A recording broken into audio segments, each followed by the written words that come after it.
This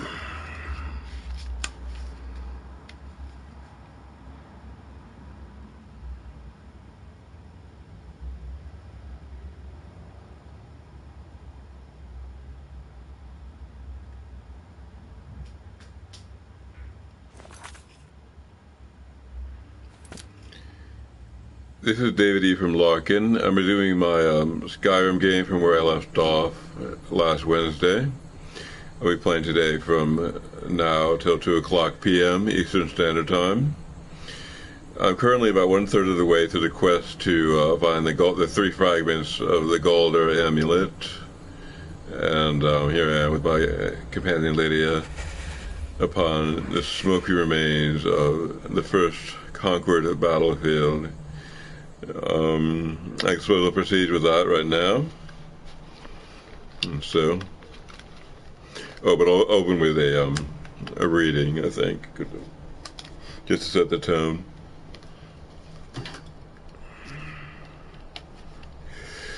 Let's see what we've got here.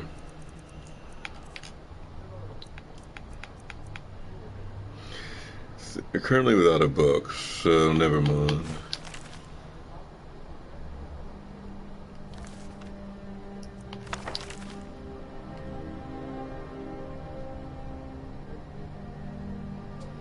Guess we have this one.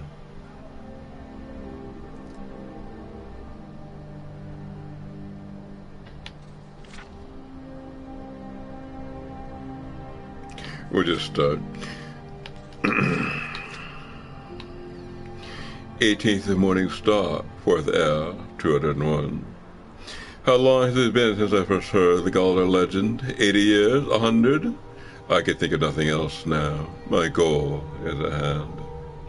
After years of searching, I finally traced the ivory claw to a collector in Braville.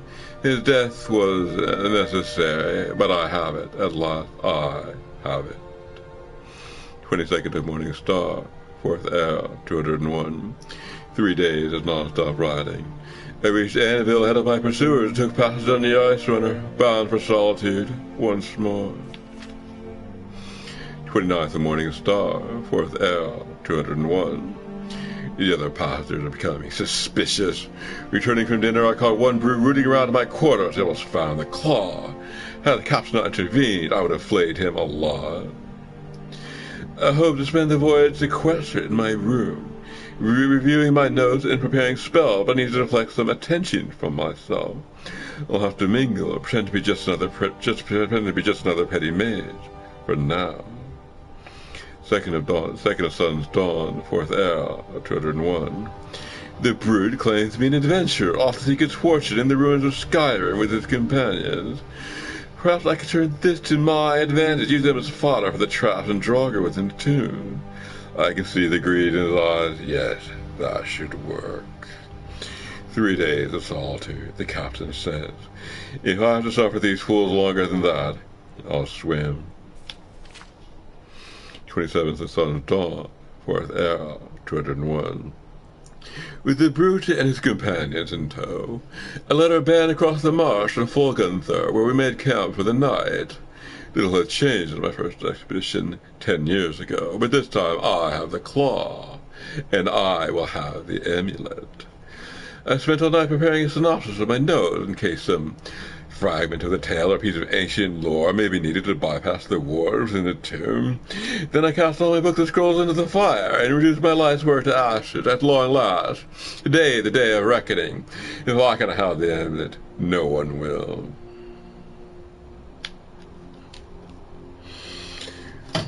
Well, it turns out we stole from the thief. Now it's ours, at least the first third.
Yeah, we'll go after the remaining fragments of the Galdar amulet.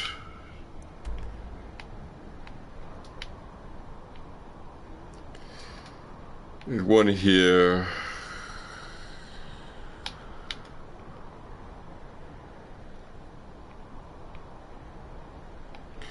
And one here.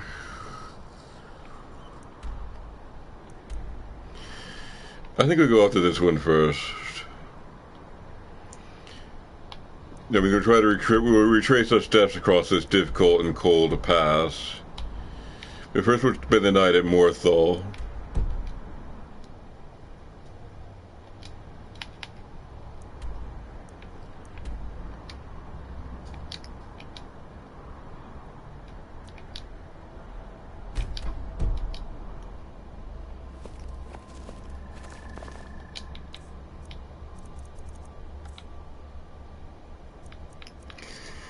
We have a brown rot problem. We have a fatigue problem and a cold problem.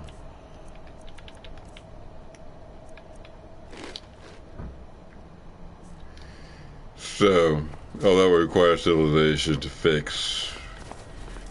We will not fix that without the help of quote-unquote civilization. So that's where we're headed now.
The ice troll is still there, and I only have 9 arrows, so I don't think I'll be able to defeat him. I think I'll just have to run past.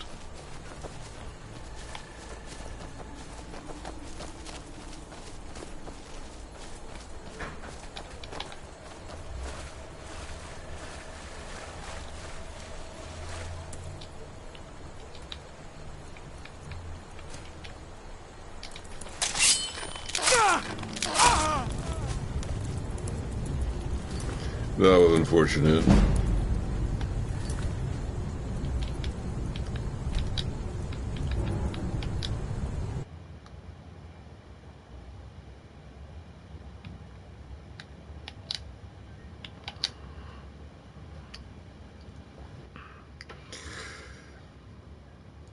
I guess I didn't expect a mud crab to be so ferocious.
And here we shall rest our weary heads after much toil.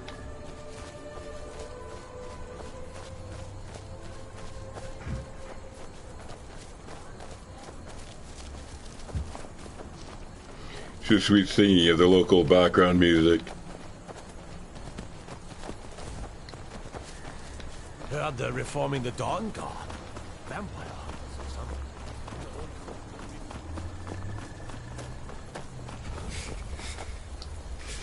Dear, dear, dear. The Moorside Inn. Summoned the Dragonborn to High Hrothgar. Such a thing has not happened.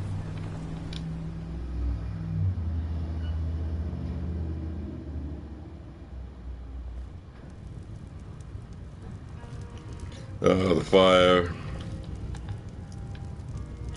He's just gonna stand here and soak it in.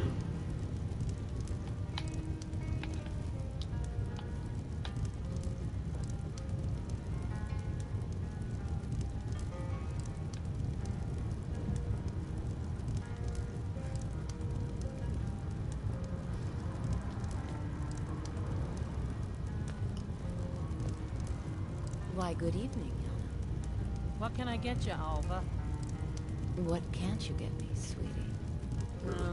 Did you want something to eat? Eat? No, I don't think I'm hungry. Not now, at least. Right. Okay. Tell me if you change your mind.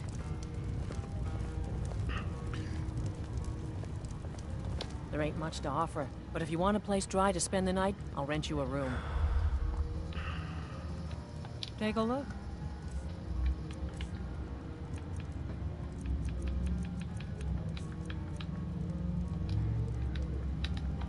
Sure thing. It's yours for a day. I'll show you to your room. Right this way.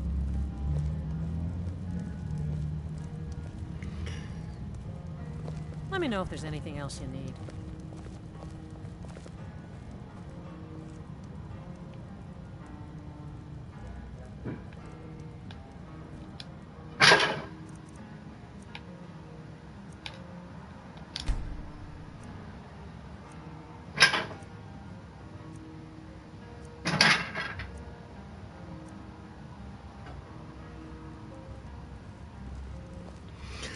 I believe at least we are temporarily over our problems.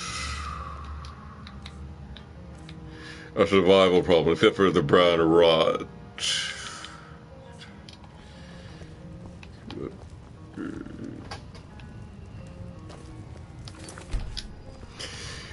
For that we need an altar. I'm only specifically aware of the existence of one in Whiterun, where we are now headed, but there are others scattered around.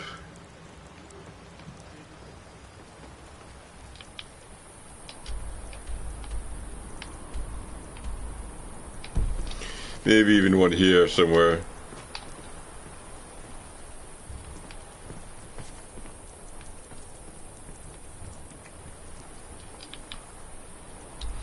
I guess I won't look. I'm just gonna head through.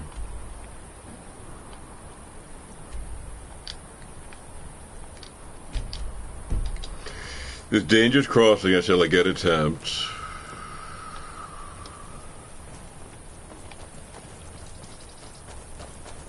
The people here work so hard, and they never allow themselves a moment of fun. It's such a pity. It won't last forever.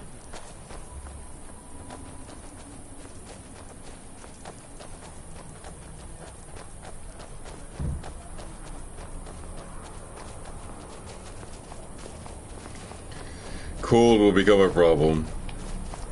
And also the snow troll.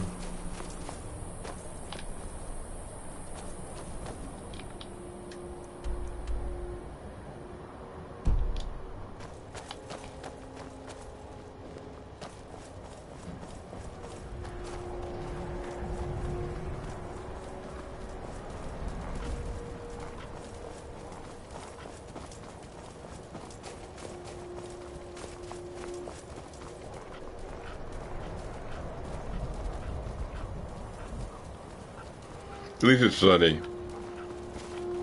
Not too windy.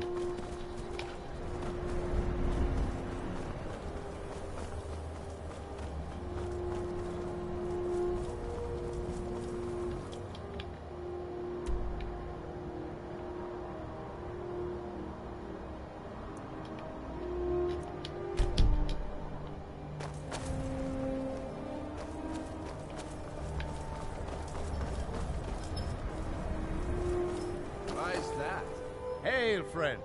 It's good to see another merry soul enjoying this fine day. Ah, but you look tired. Come, share a bottle of hunting brew mead with me. You've never had a taste of sweet hunting brew? Why, it's only the finest mead outside of Sovngarde. Its sweetness is like a fair maiden's kiss on a starry night. And it's got enough kick to put a frost troll on his hind quarters. But enough talk. Come, won't you share a drink with me and my companions? Ah, nothing like fine spirits to help raise your spirits. Cheers, my friend. May your adventures find you fame and fortune.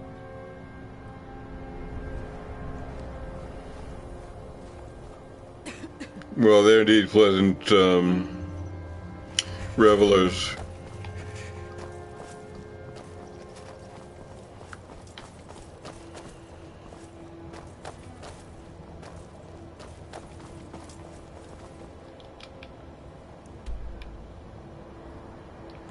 Yeah, we're having a problem getting through this pass.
Yes, this...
Well, I saw Lydia fighting the troll. Hopefully she'll get away safely. We ourselves have gotten clear.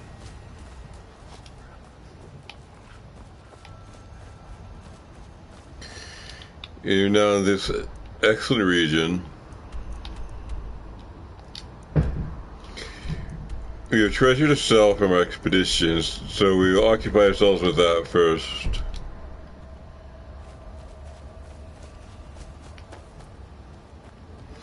Then we'll press on south, and I believe east to the next amulet fragment.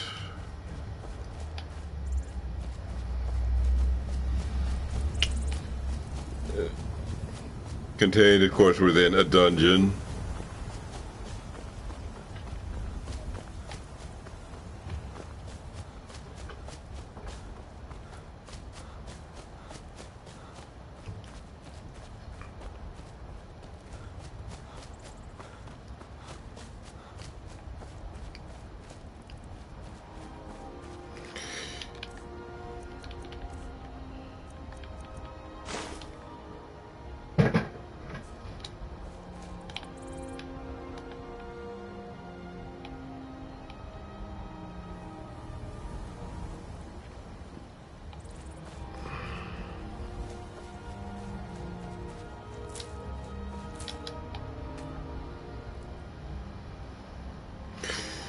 Probably not strictly an observance of the Wood Elf Code, but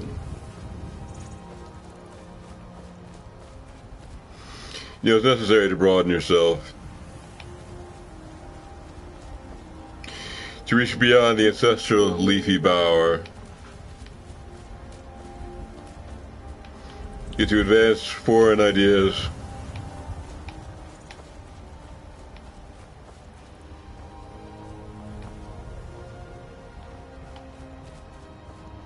Wait, I know you.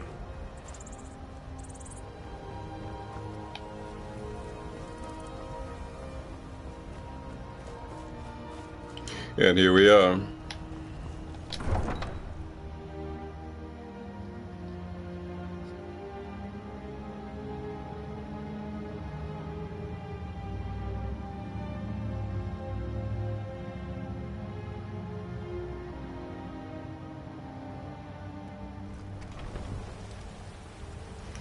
And Lydia manages to join us. Now then. I've got your back. How can I serve you, my Thane?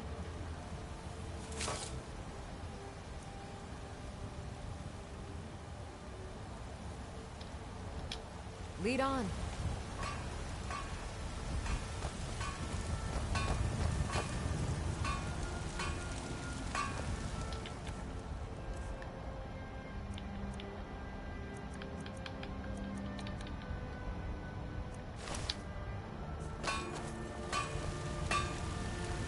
Got some... I don't claim to be the best. Looking to protect yourself or deal some damage?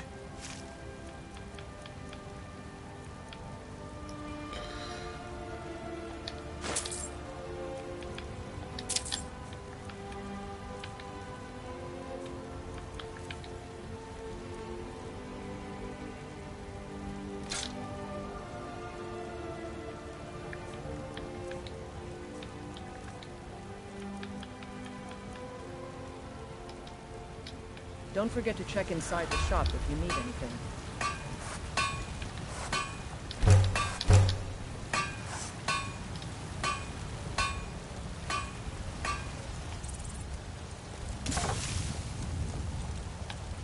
I'm right behind you. I am sworn to carry your burdens.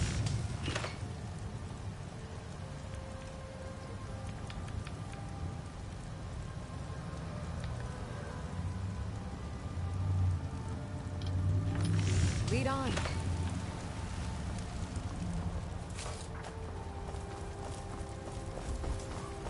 You've been seen in the company of the companions. That's an honorable path you're on. You know what's wrong with Skyrim these days? Everyone's obsessed. Well, before we proceed any further with our mercantile business, you pay our devotions to the shrine. I know you. How do you feel? and be cured of our brown rot by the grace of the goddess.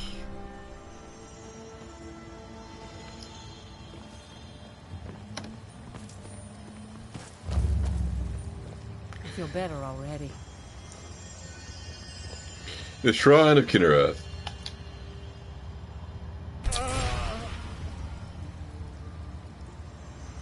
All diseases cured.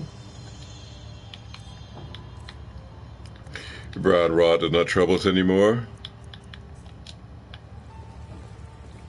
So sick. Can hardly stand it. So many satisfied customers around here.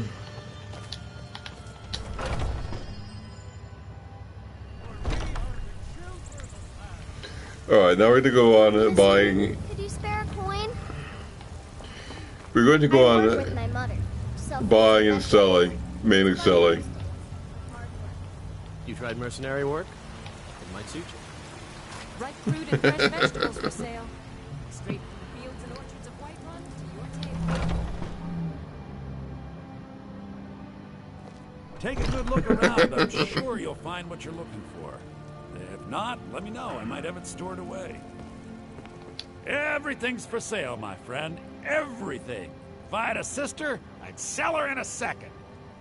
Oh, a bit of this and a bit of that.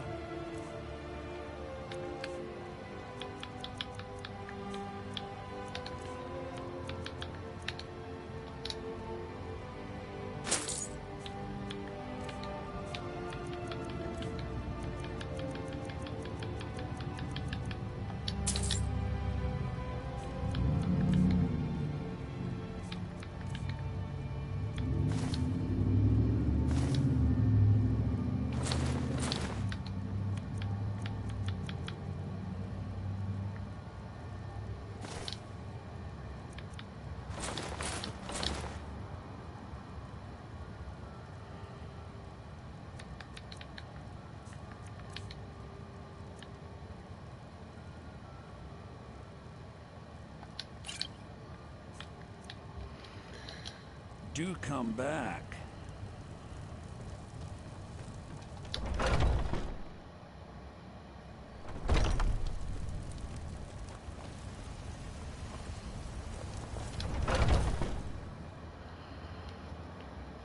Take a good look around. I'm sure you'll find what you're looking for. If not, let me know. I might have it stored away.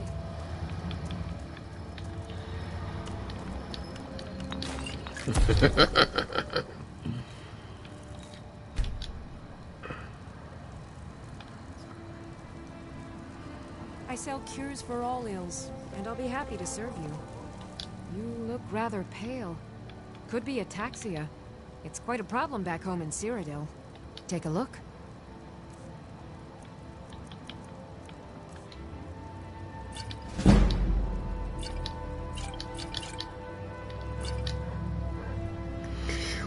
In our alchemical investigations, we made a great number of potions with dubious direct benefit, and so we're just going to sell them.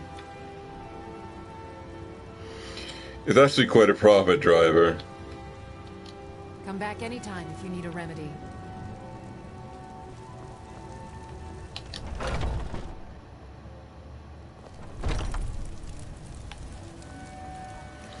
And I believe that is all of our excess items.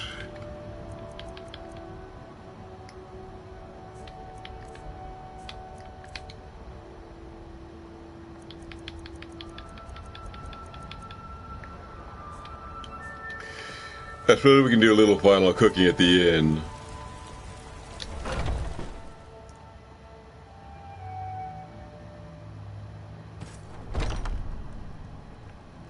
We can also look for another job with the innkeeper.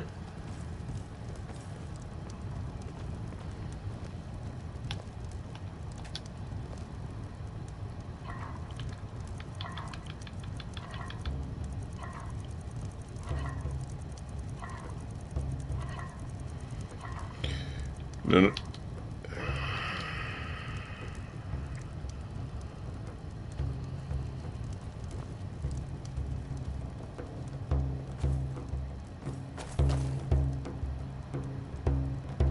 If it's work you need, how about chopping up some wood for the fires? Have you seen that shrine of Asura? They say the Dark Elves built it after they fled from Morrowind. Sight to see. Oh, there once was a hero named Ragnar the Red who came riding to Whiterun from Need anything Old else? Just let me know. And the braggart did She's no longer offering work, so I suppose I've used up the quest. You look like someone who can hold their liquor. But how about a then he friendly went quiet, contest to win a staff? When he met the shield maiden Matilda, who said, "Oh, you talk A drinking contest. Now I think Well, maybe later.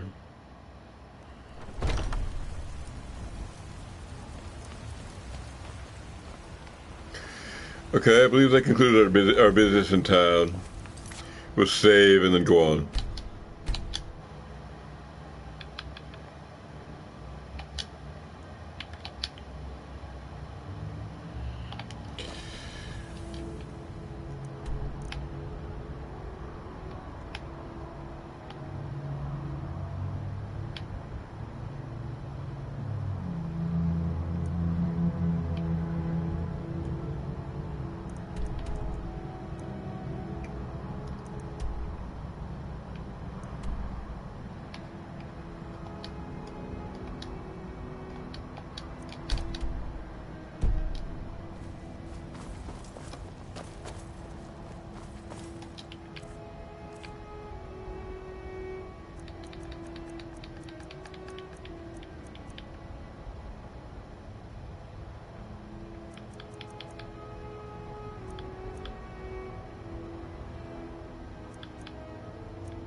I don't think there's quite enough food.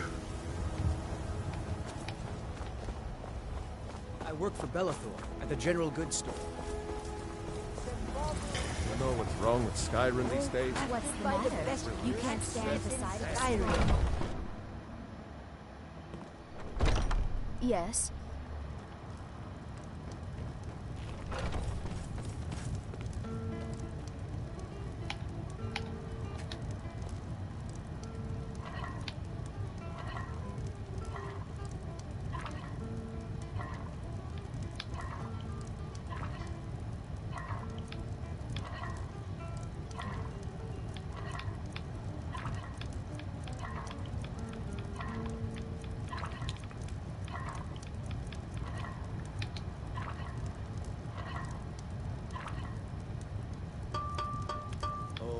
Once was a hero named Ragnar the Red who came riding to Whiterun from old Rorikstead.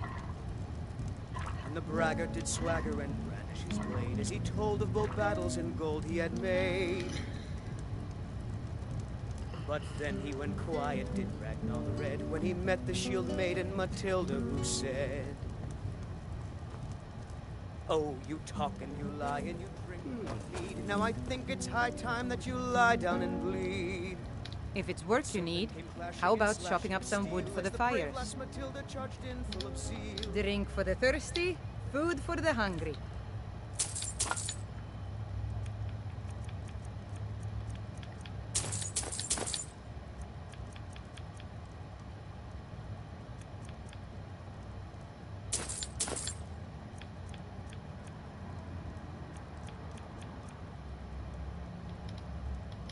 Need anything else? Just let me know. If you're looking for a challenge, ugly red head rolled around on the floor.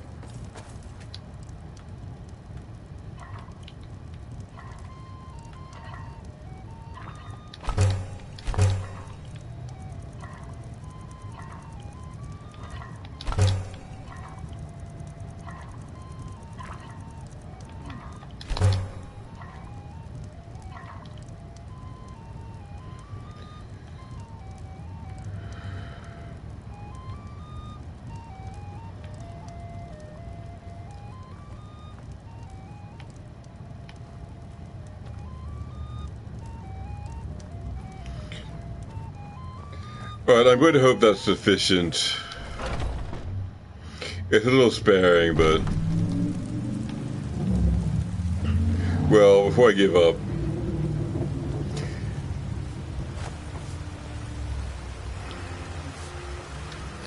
hard enough with all these men propositioning me.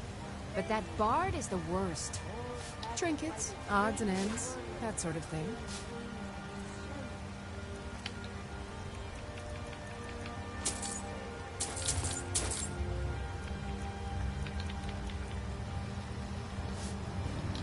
Remember, fresh fruit and vegetables every day.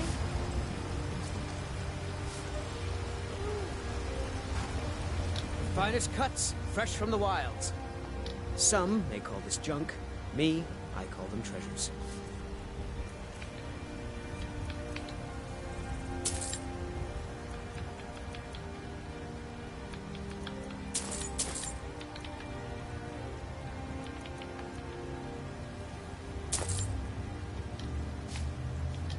Good hunting. What's the matter?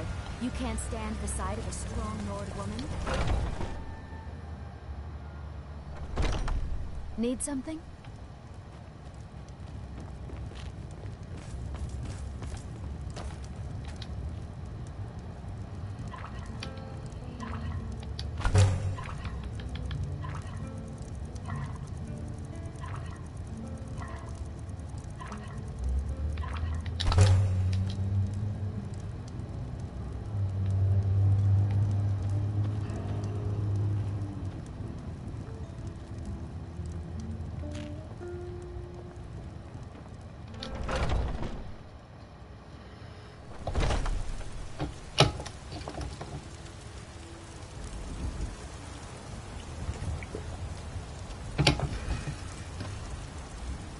Shiny trinkets.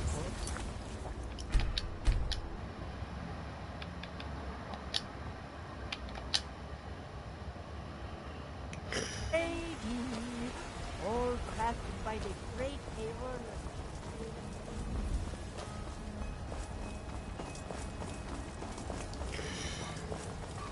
Wait.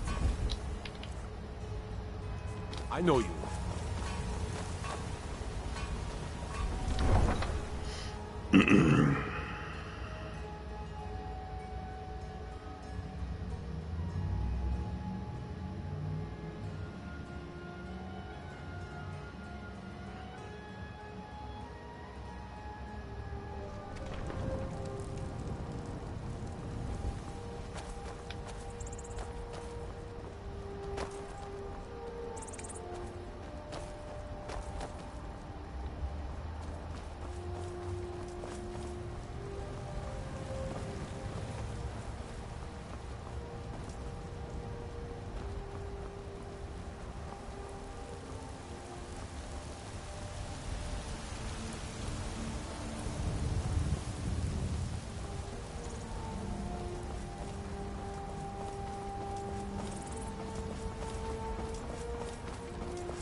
Wait, I know you. My cousin's out fighting dragons. And what do I get? Guard.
Well, we'll take a side quest before we go on in search of the next amulet fragment.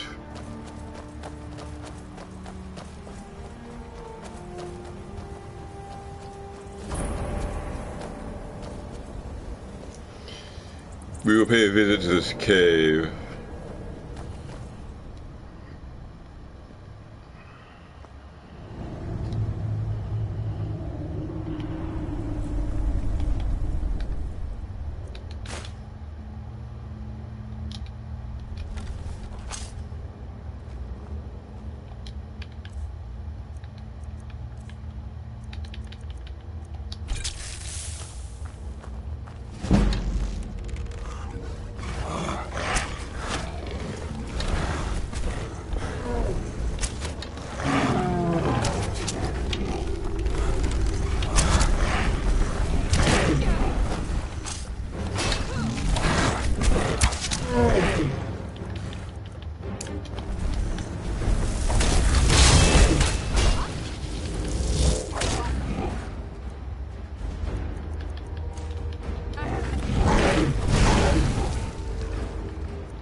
If I'm not mistaken, one of these trolls is almost dead, and the other is quite healthy.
Actually, I think they're both healthy.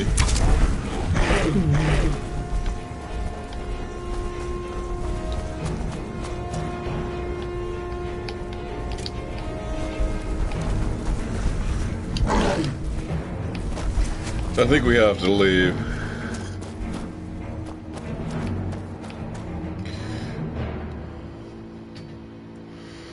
I don't think there's the power to deal with this.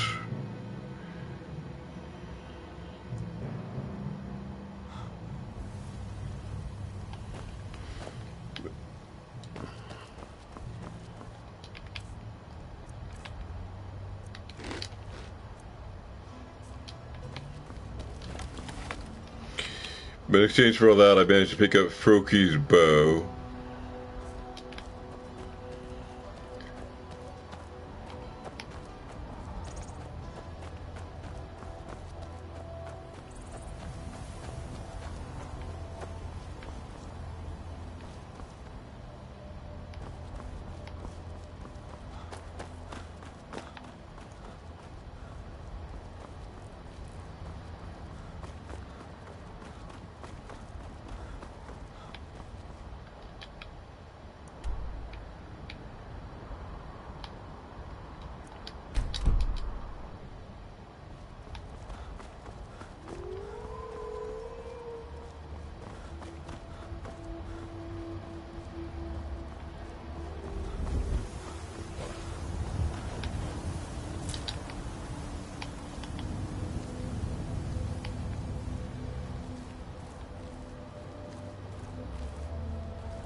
The giants are quite formidable, so I'm just going to bypass them.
I'm on a pilgrimage to the shrine of Osiris, the goddess of twilight, if you'll excuse me. In the mountains to the northeast. I'll mark it on your map.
Greetings, brother. You look weary. I have something to help you relax, if you're interested. The finest skooma, the sweetest moon sugar, at a fair price, of course. Each has their own way.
Greetings, brother. You look weary. I have something to help you relax.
Okay, our next amulet fragment should be in this cave.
I just cast Soul Trap on the monster, which causes his soul to go to one of my soul gems at the moment of his death.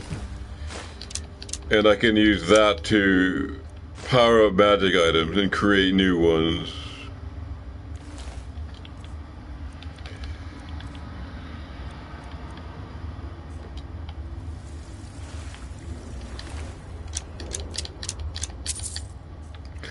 See, the gem is probably down here.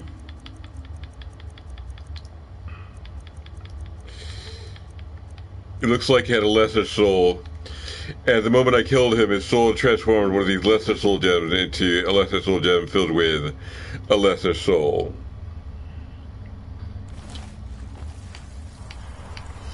And then I could use that to for advantage in enchanting procedures.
Okay, we have a configuration of tokens here.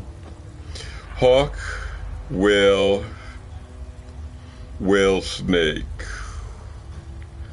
Hawk, whale, snake.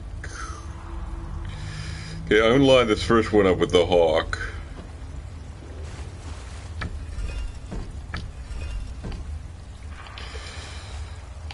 The second one then is gonna be the whale.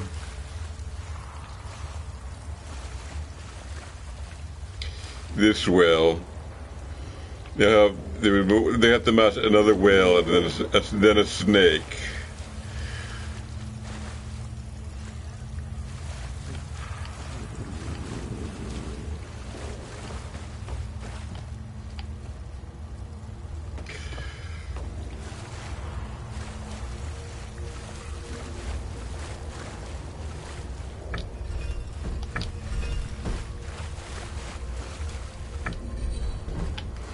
Yeah, I'm gonna guess that's right. Seems to be it.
Gearman's epitaph.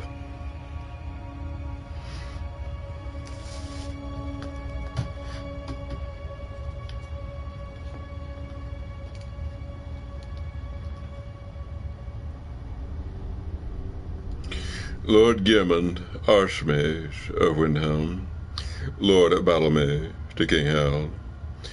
Magus, keep thy vigil eternal. Serve thou in death as he did in life. By these seals our realm preserved from traitor three and the charm of strife.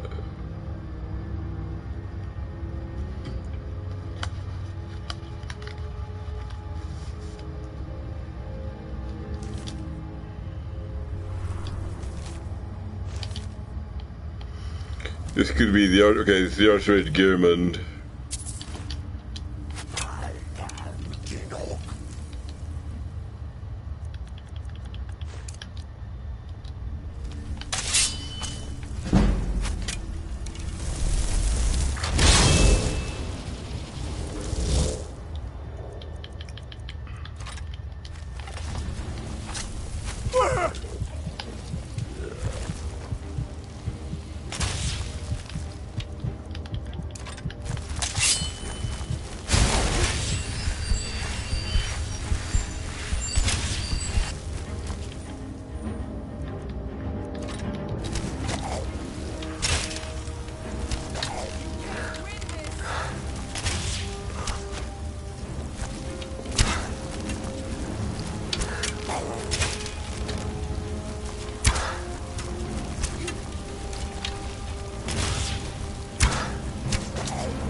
For some reason, that lever doesn't let down the bridge.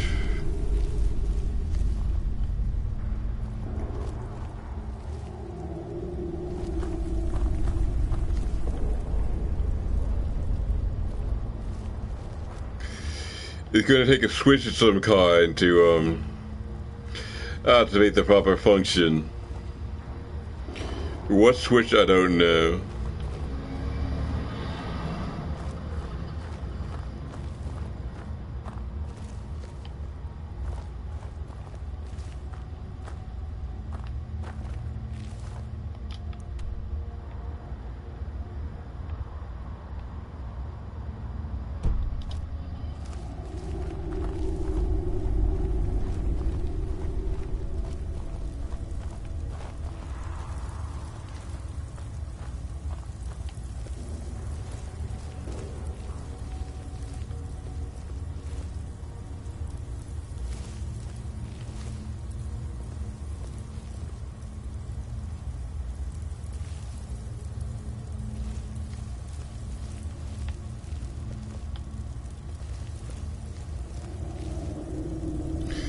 I guess I could jump down from that ledge to that one there. That might get me somewhere.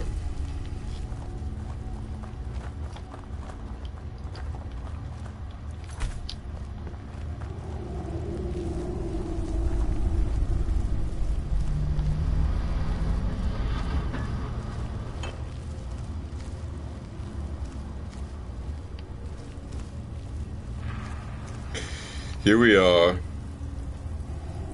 And there should be this.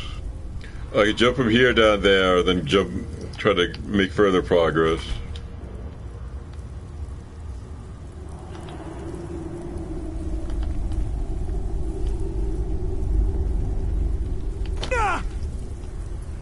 Didn't quite work.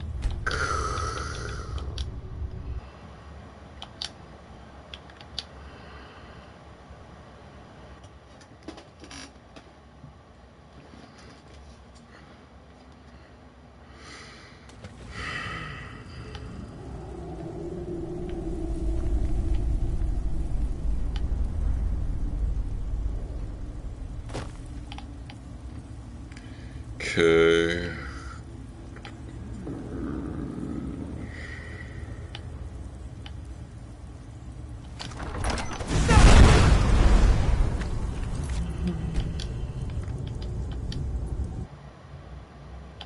That's going to prove difficult.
So the mace does 17 damage, the sword does 13, so switching to the mace. And now I'm a little overburdened.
Now these three guys continually appear and disappear and reappear.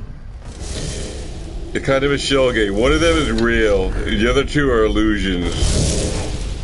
The real one takes damage and doesn't disappear. The illusions take no damage, but they disappear after one shot. So I got those are the illusions. That guy is real. Whenever I hit him, his health bar actually goes down a bit, though he doesn't disappear.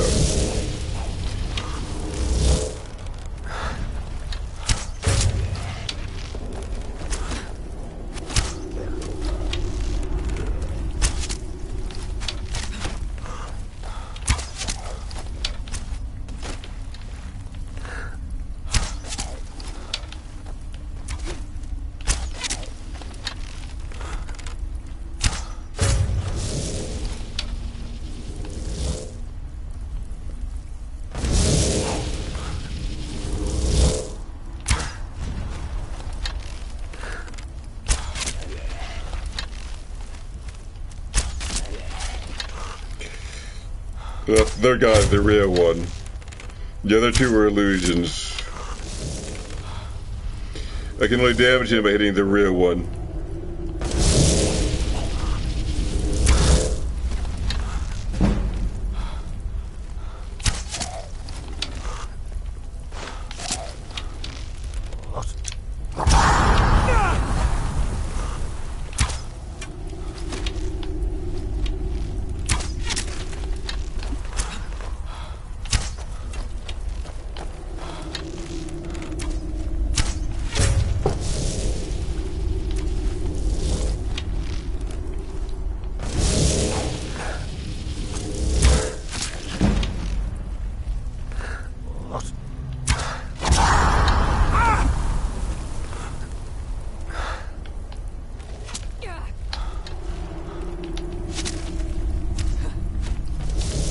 Now I'm in trouble because I'm out of arrows.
I think they killed him.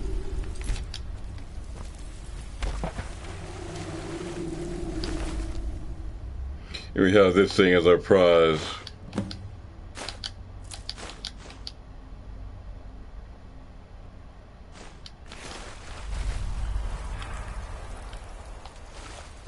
I've got your back. I am sworn to carry your burdens.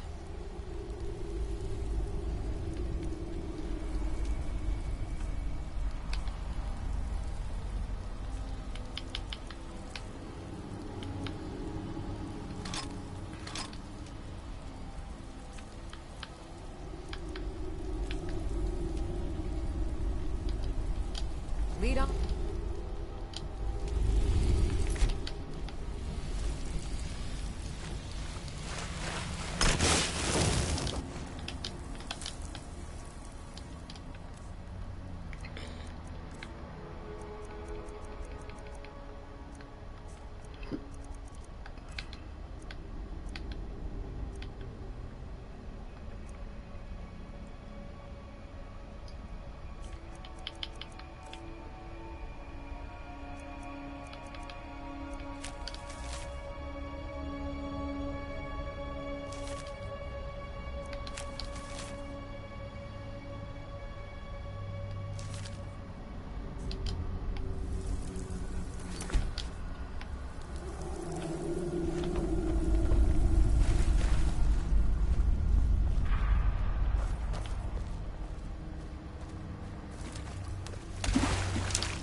Apparently I dropped in through here, and I don't quite know how to get back out again.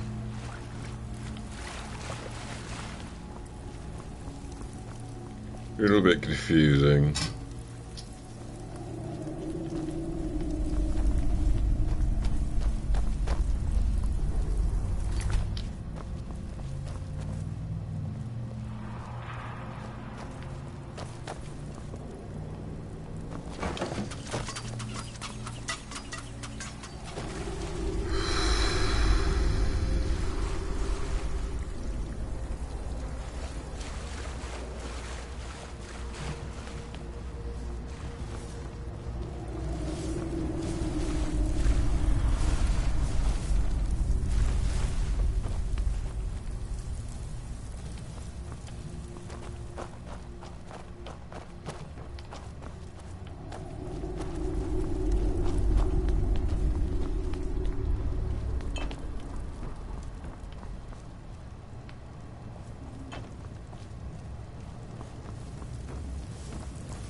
Right behind you.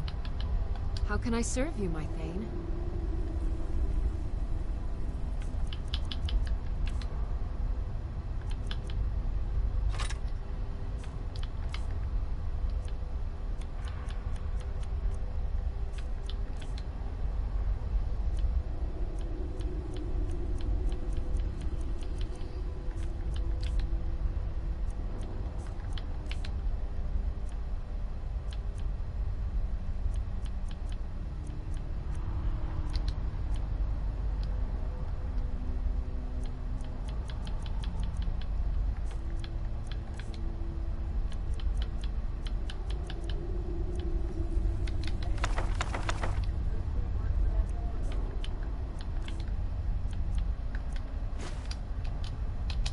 Let's get going then.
Alright, it seems that another trip to Whiterun is in order.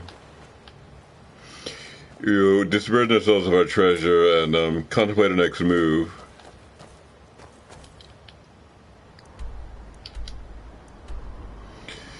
Or we can go to Iverstead and maybe try the Graveyard quest.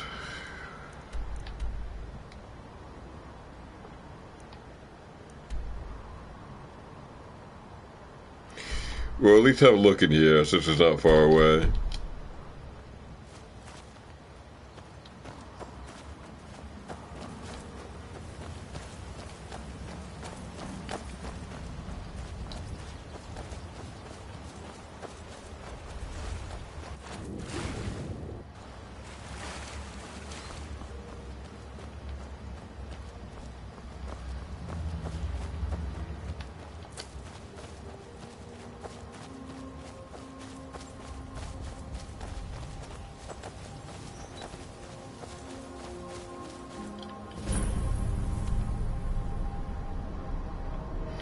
The final amulet fragment is here in Sarthal. That's like a difficult journey.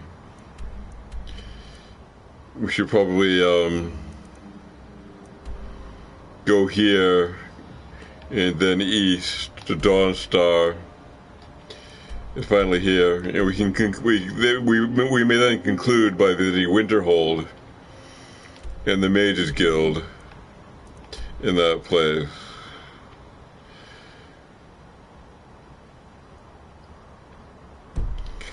For now, we're here.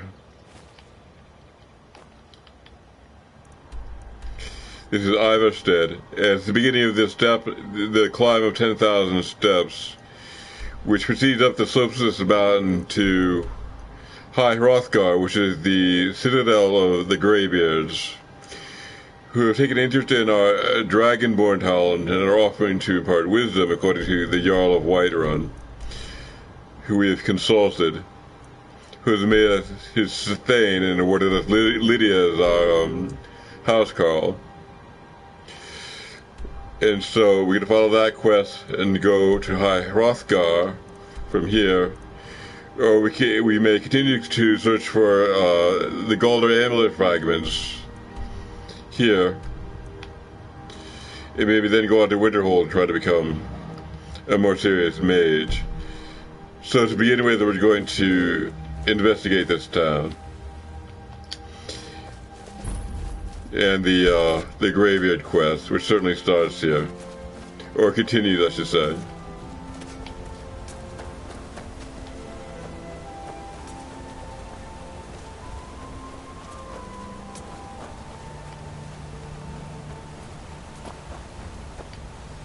Heard they're reforming the Dawn Guard. Vampire hunters or something. In the old fort near Riften. Might consider joining up myself.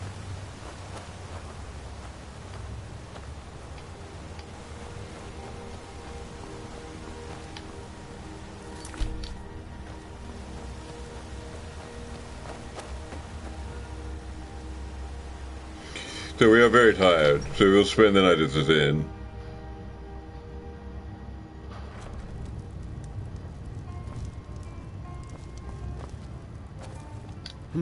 What do you want? Klimek brings food supplies up to them once every few weeks, when the weather permits it. Other than that, they seem like a quiet lot.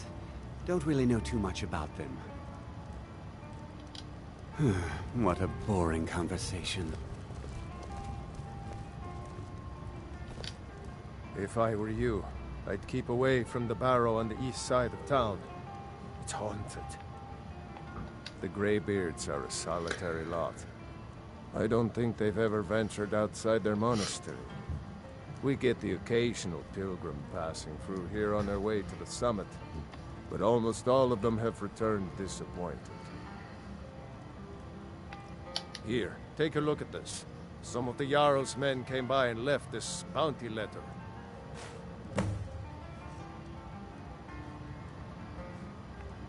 There ain't much more to tell. They're haunted, and you should stay away. Look, I've seen one of the spirits with my very own eyes. When it glared at me, I swear it burned right through my soul. Fortunately, they seem to be sticking to the barrow. I think they're guarding it. Certainly isn't helping my business any. Who'd want to rent a room anywhere near a haunted barrow? If you think there's anything you can do, be my guest. About a year or two ago, some fella named Windelius came through. Said he was some kind of a treasure hunter. I warned him not to go in there, just like I warned you. The very next night we heard screams from the barrow, and that was it. We never saw him again.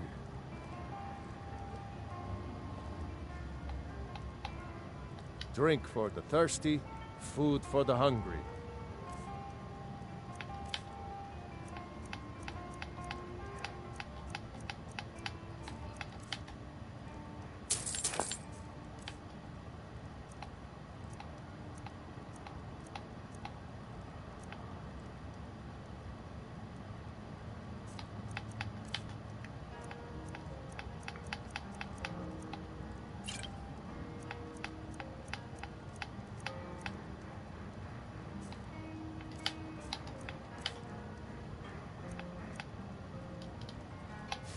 Sure thing. It's yours for a day. I'll show you to your room. Right this way.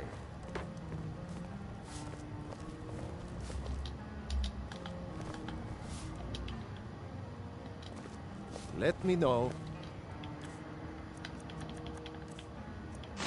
if there's anything else you need.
Huh?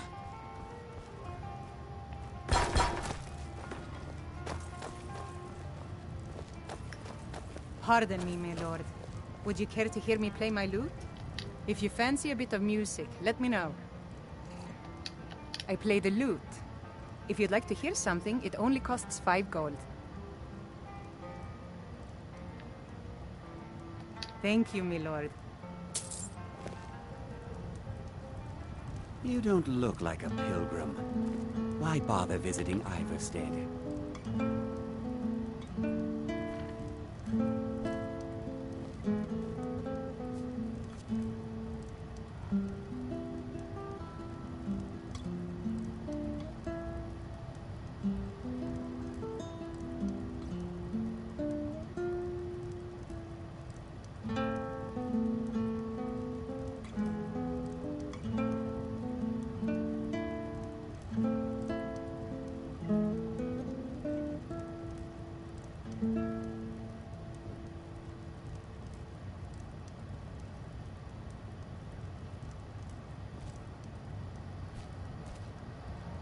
We don't get many visitors through here, unless they're headed up to High Hrothgar, of course. Take a look.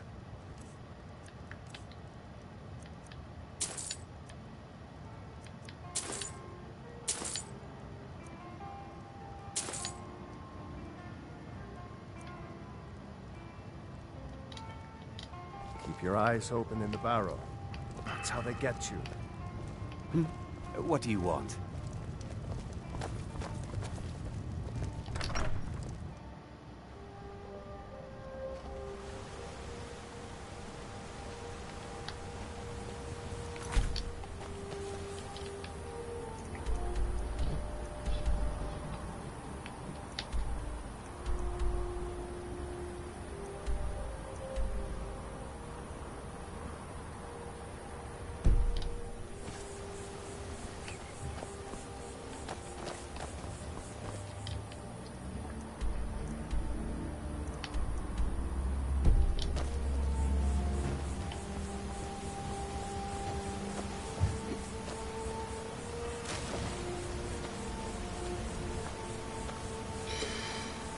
I think I will postpone the graveyard quest. Actually, no. I guess I'll do it now.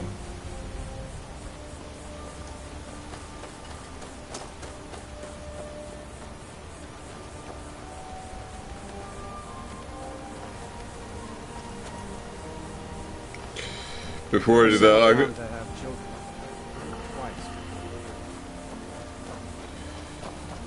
I'm going to see what I can do about this barrow here. It's reported lair of undead creatures.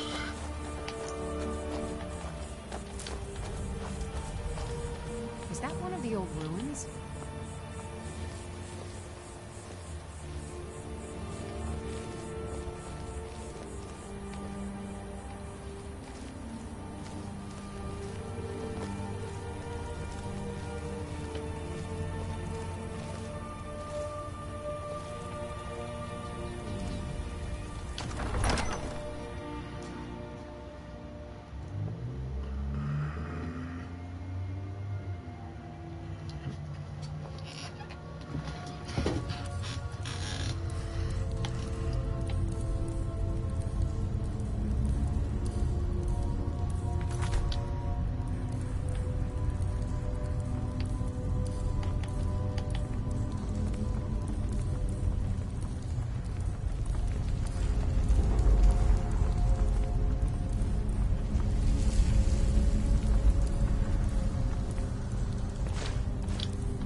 Still here.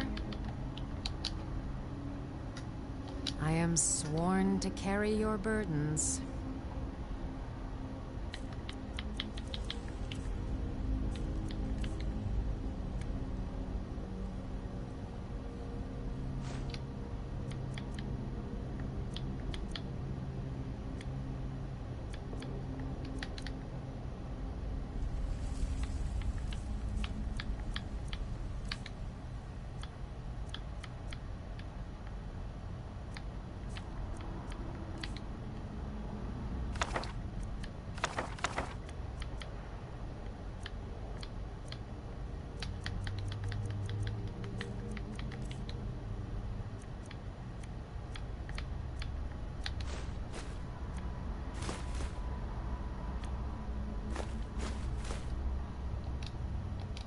Lead on.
Journal of Wendelius Gatharian.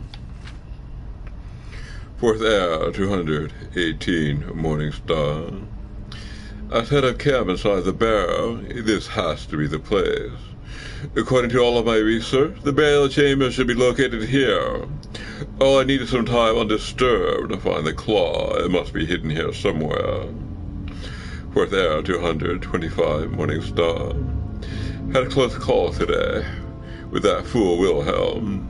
He came close to entering the barrel, but I was able to scare him off by rattling some pottery shards in a bag. These people are far too superstitious for their own good. Gives me an idea. 4th hour, 28 Morning Star. After a few failures, I come with a mixture that should do the trick. The glow is perfect. I should look exactly like one of the supposed spirits the people of Iverson believe is haunting this barrel. Going to test it out tomorrow. 4th hour, 229 Morning Star. Success. It worked better than I could have imagined. All I had to do was wander about the entrance of the barrel tonight and wave my arms about. I had to stop myself from laughing a lot as they ran away. This should keep them at bay while I continue searching for the claw. 4th hour, 211 Hearthfire. Almost half a year has passed, and no sign of the claw or any clues as to its whereabouts. This is becoming maddening. It has to be here. I can't risk any assistance, so I'll have to continue alone.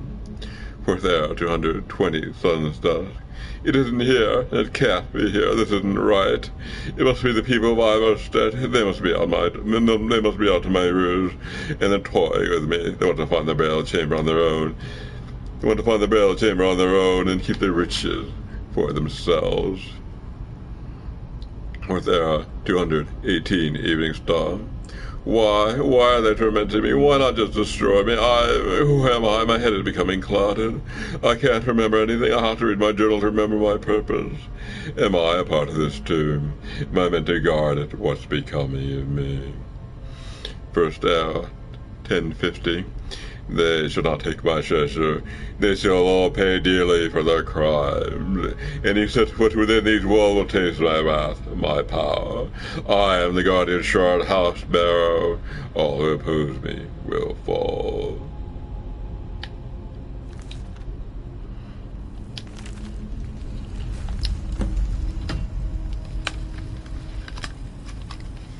That will be of interest to Wilhelm, the innkeeper.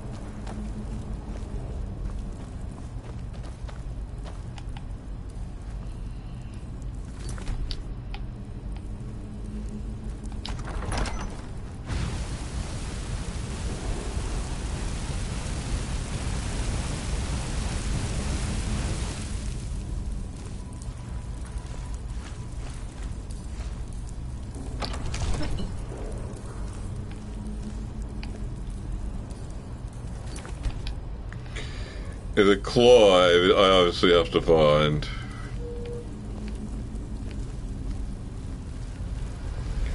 I don't seem to have it at present.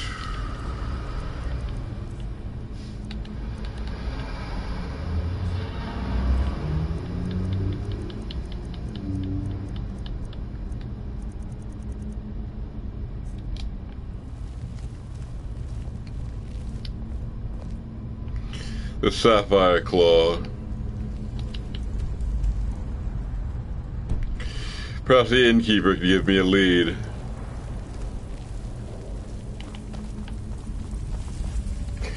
And I should take a break. I will as soon as I get out of here.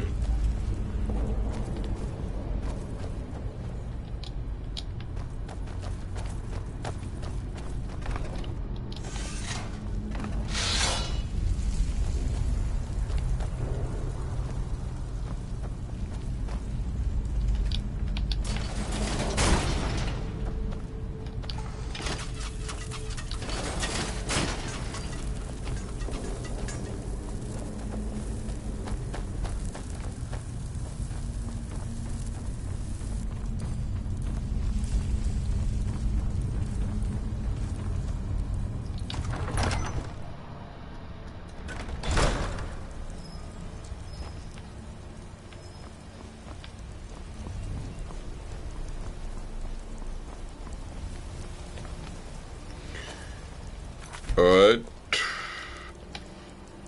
A 5-minute break. When I return, I'll visit the innkeeper with the results of my investigation, and we'll see where that leads.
A few more minutes, maybe 2 or 3.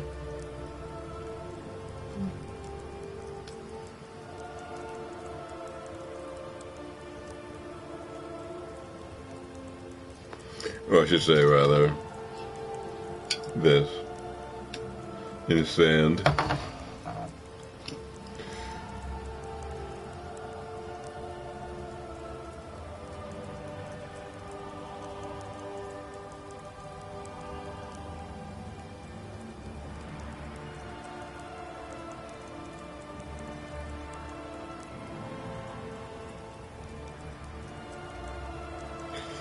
Okay, we're going to continue at this point until 2 o'clock, and then we will conclude for the day.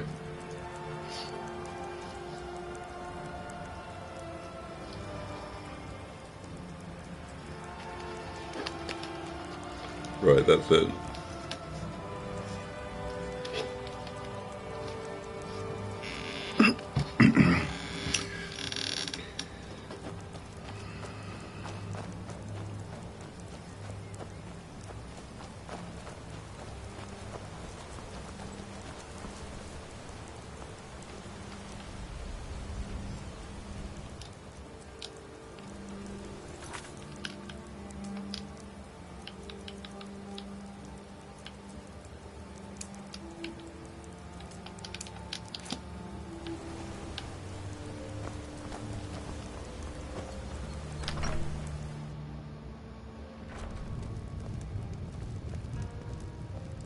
Pardon me, my lord.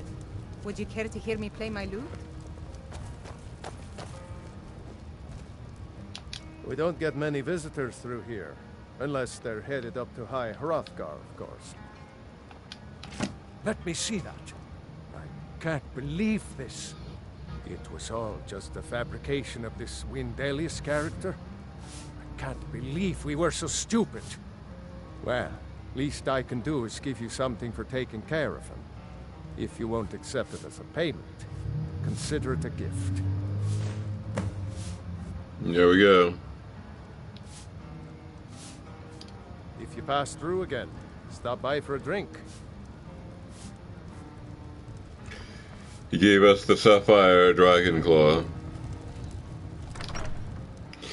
So we should make an end of exploring this dungeon.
Moth, owl, wolf.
Still here.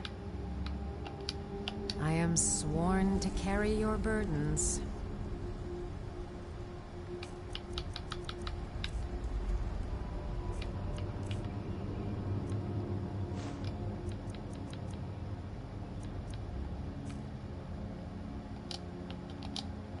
You lead, I'll follow.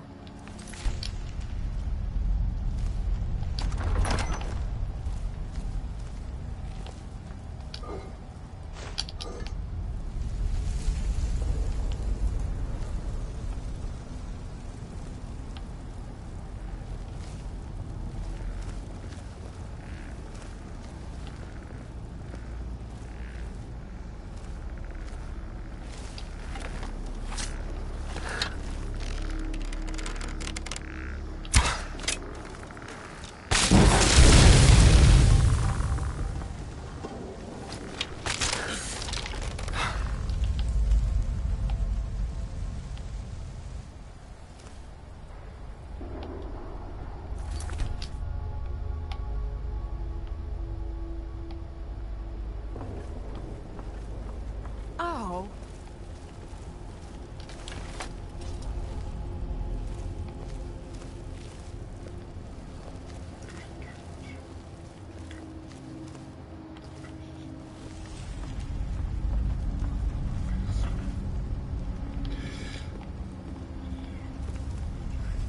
I agree. Educational to agree.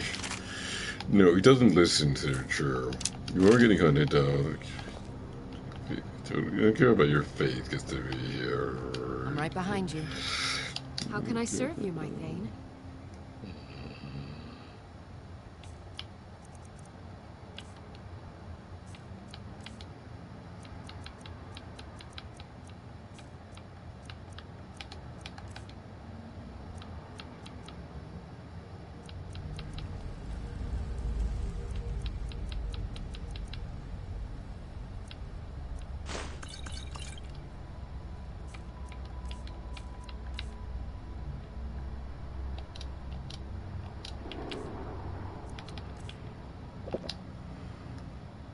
You lead, I'll follow.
Still here. I am at your command.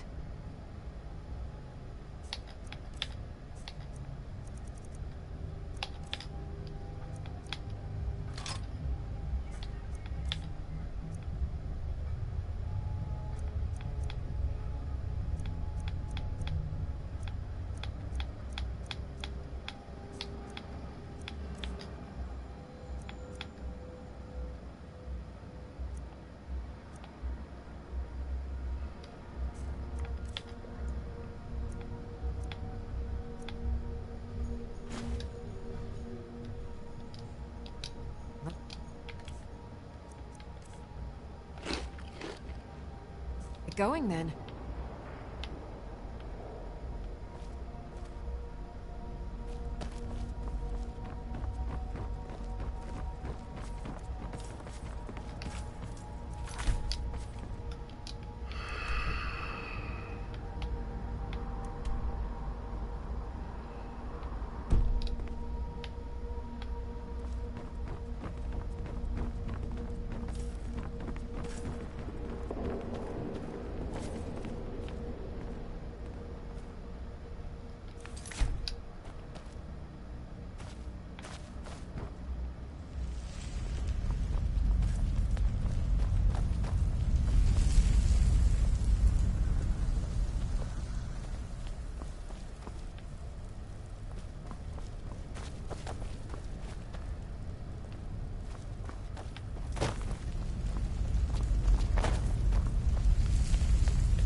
Whale, bird, snake, whale.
Got a bad feeling about this.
Still here. How can I serve you, my Thane?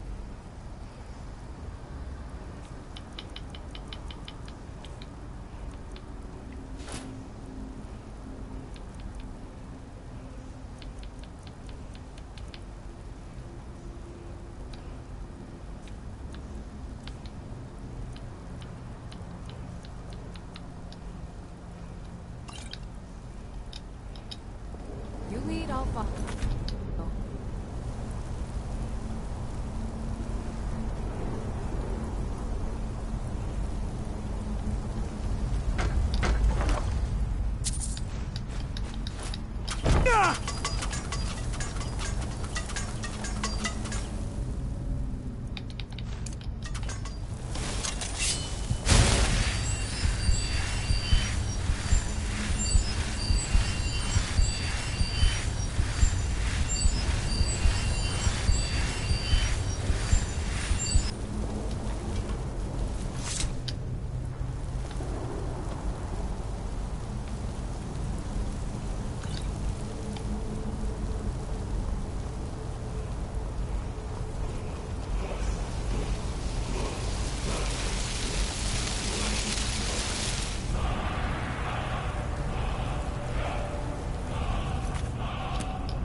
Alright, that concludes our adventure with the bear.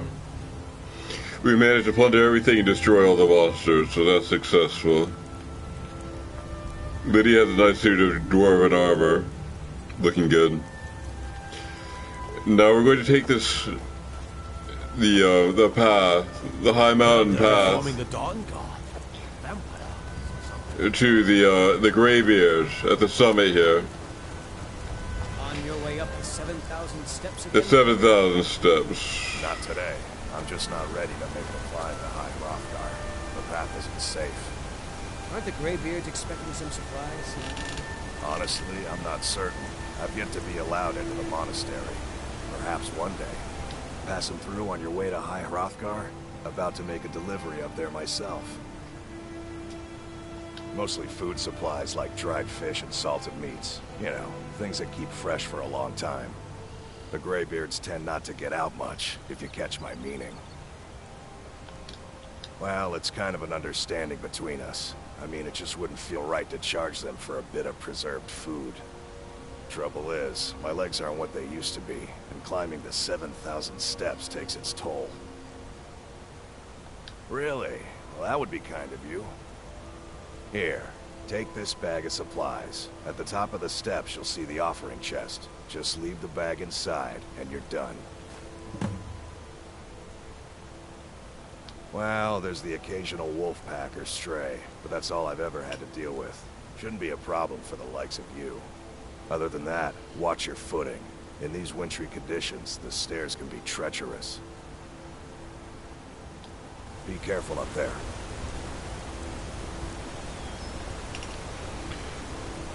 Well, this isn't actually a dungeon, it's more like a town. Though the climb is very long and treacherous. Just to say we're going to make it.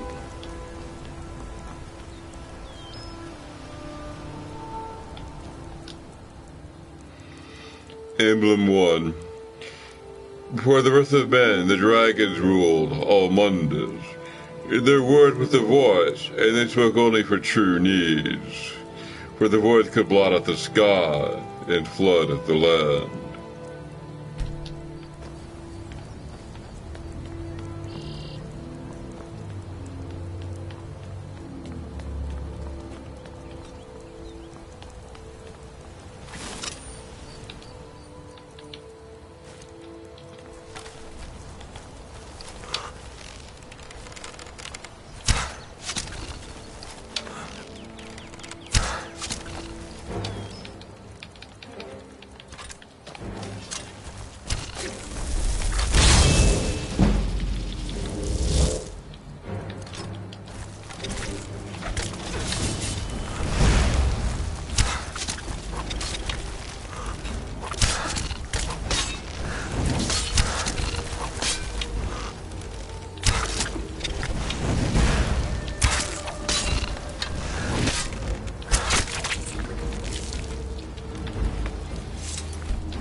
Keep an eye out for wolves if you're headed up the path to High Hrothgar.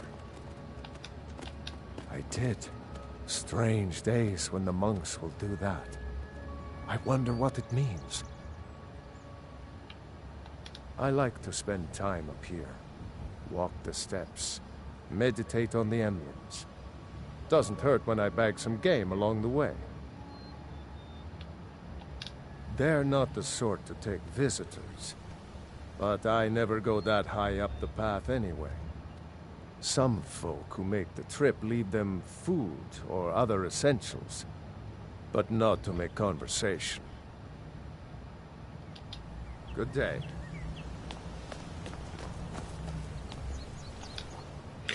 Abram 2. Men were born and spread over the face of Mundus. The dragons presided over the crawling masses.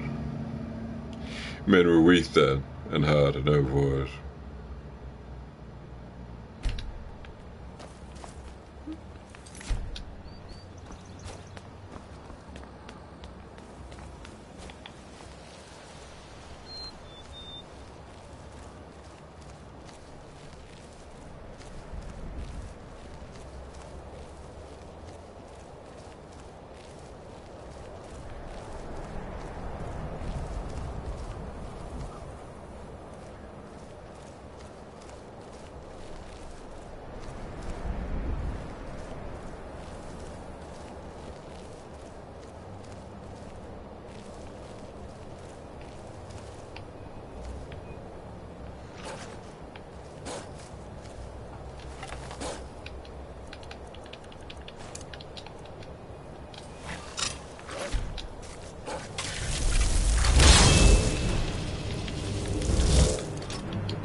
Emblem 3. The fledgling spirits of men were strong in old time, unafraid to war with dragons and their voices, but the dragon only shot them down and broke their hearts.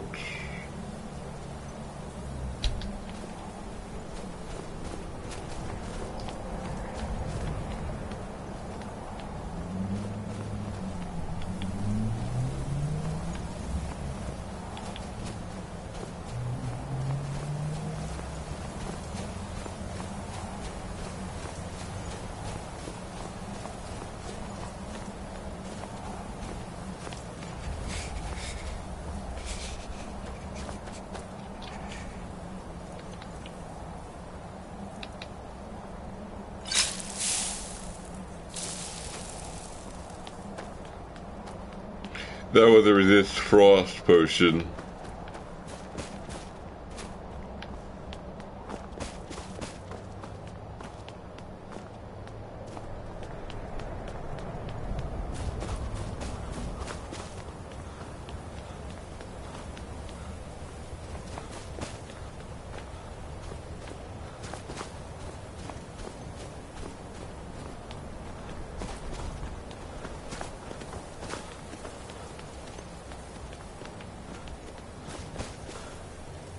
Keep an eye out for wolves if you're headed up the path to higher up. Emblem 4. Kind called on Parthenos, who pitied men. Together they taught men to use the voice. The dragon war raged, dragon against tongue.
I'm just gonna run away. It's too cool to fight here.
Emblem 5. Man prevailed, shouting Alduin out of the world, who for all that their voice was too strong, although their sacrifices were many-fold.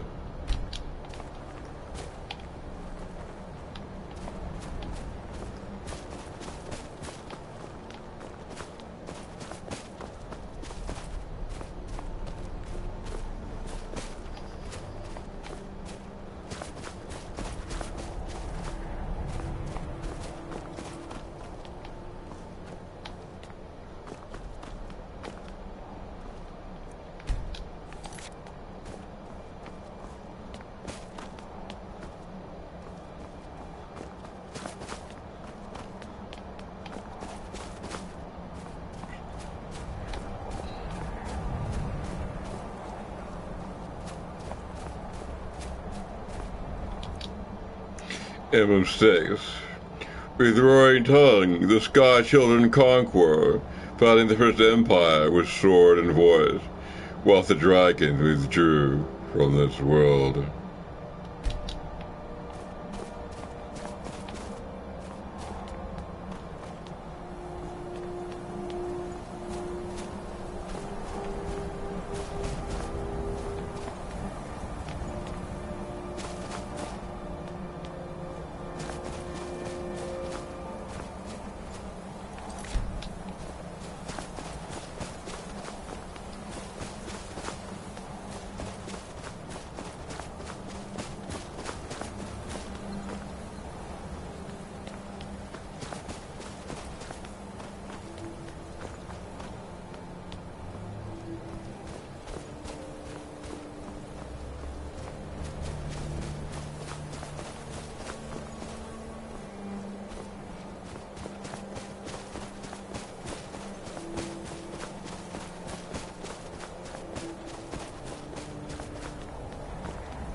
So, a Dragonborn appears at this moment in the turning of the age.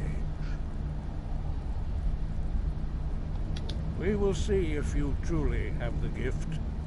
Show us, Dragonborn. Let us taste of your voice.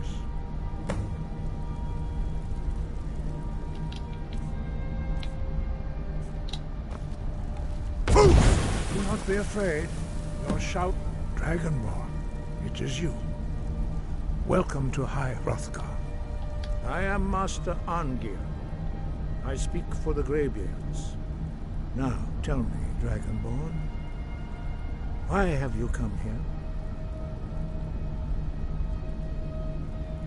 We are here to guide you in that pursuit, just as the Greybeards have sought to guide those of the dragon blood that came before you. You are not the first. There have been many of the dragon blood since Akatosh first bestowed that gift upon mortal kind. Whether you are the only dragonborn of this age, that is not ours to know. You are the only one that has been revealed thus far.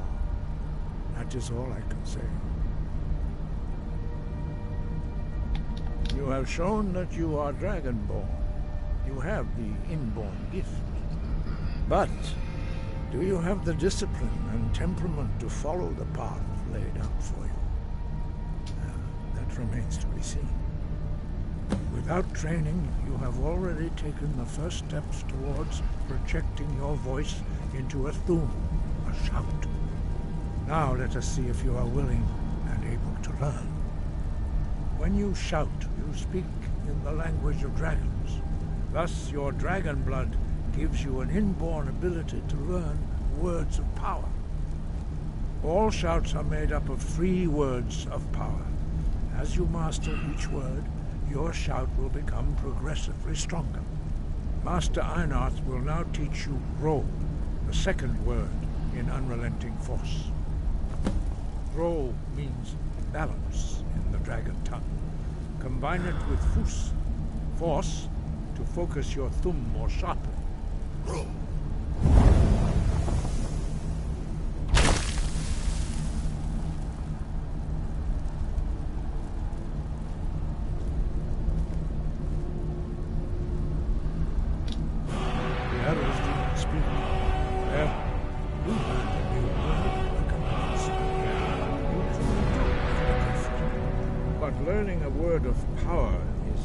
First step.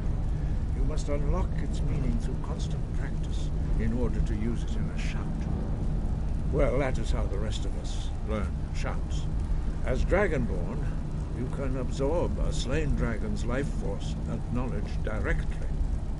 As part of your initiation, Master Einarth will allow you to tap into his understanding of Ro.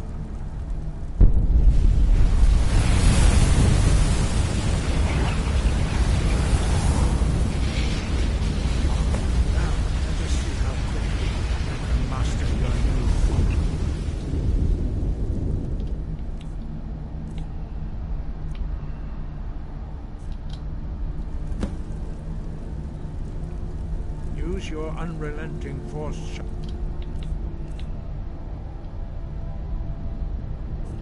to strike the targets as they appear. Use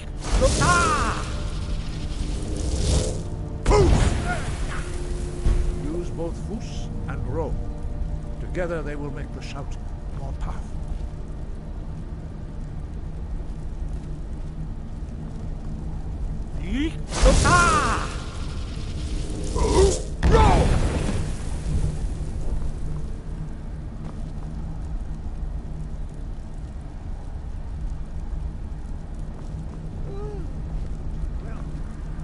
Again.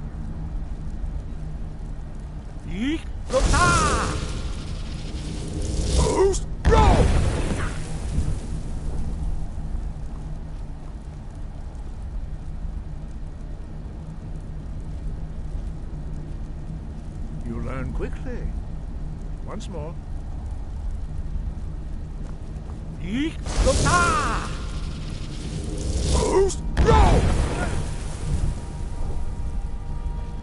Impressive. Your thumb is precise. You show great promise, Dragonborn. We will perform your next trial in the courtyard. Follow Master Bori.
Master Bori will teach you Wold, which means whirlwind.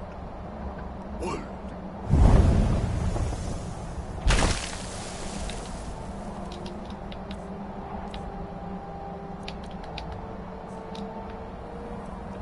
You must hear the word within yourself of before you can project it into a thumb.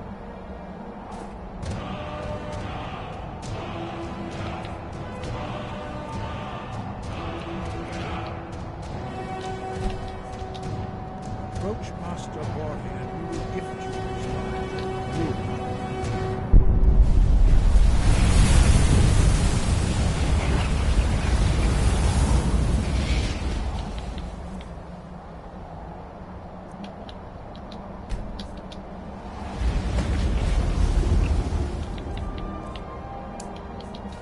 Now we will see how quickly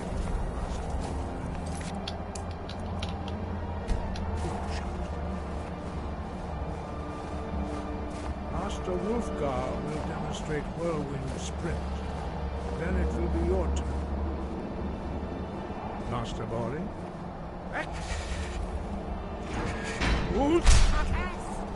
Now it's your turn. Stand next to me. Master Borley will open the gate. Use your whirlwind sprint to pass through before it closes.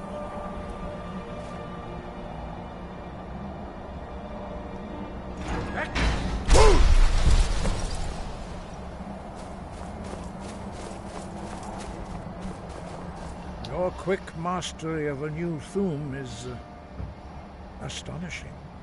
I'd heard the stories of the abilities of Dragonborn, but to see it for myself. You were given this gift by the gods for a reason. It is up to you to determine how best to use it. You are now ready for your last trial. Retrieve the horn of Jürgen Windcaller, our founder, from his tomb in the ancient fane of Ostengraf. Remain true to the way of the voice. You will return.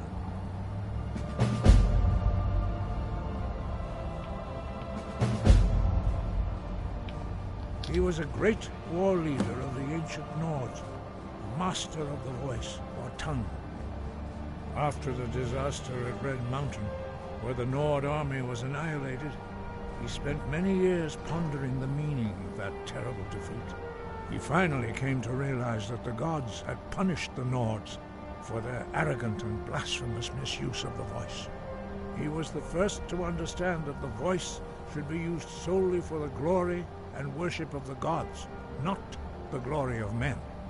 Jürgen Windcaller's mastery of the voice eventually overcame all opposition, and the way of the voice was born.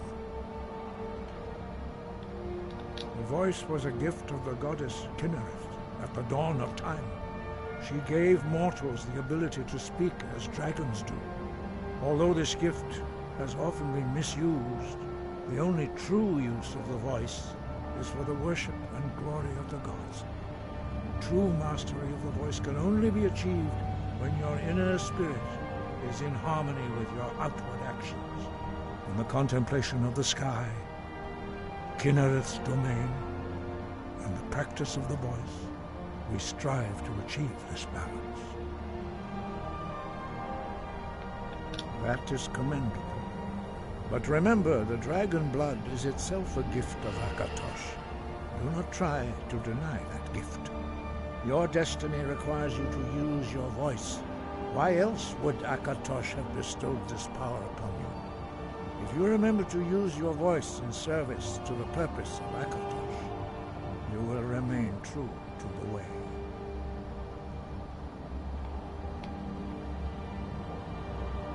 Dragons have the inborn ability to learn and project their voice. Dragons also are able to absorb the power of their slain brethren. A few mortals are born with similar abilities. Whether a gift or a curse has been a matter of debate down through the centuries. What you have already learned in a few days took even the most gifted of us years to achieve. Some believe that Dragonborn are sent into the world by the gods at times of great need. We will speak more of that later, when you are ready.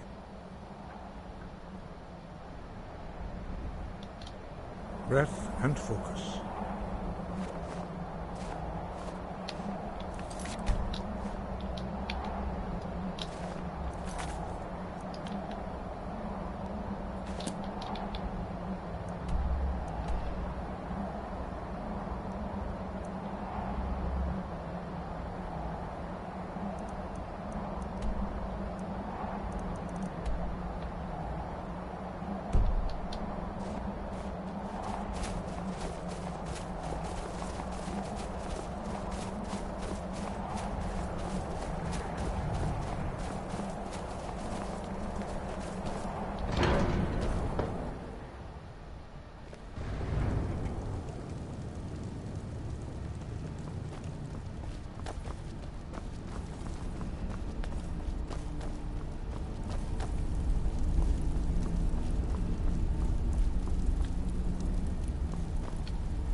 You there.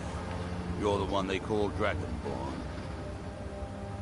Your lies fall on deaf ears, Deceiver.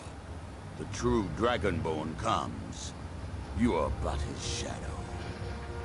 When Lord Mirak appears, all shall bear witness. None shall stand to oppose him.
Get the best of me!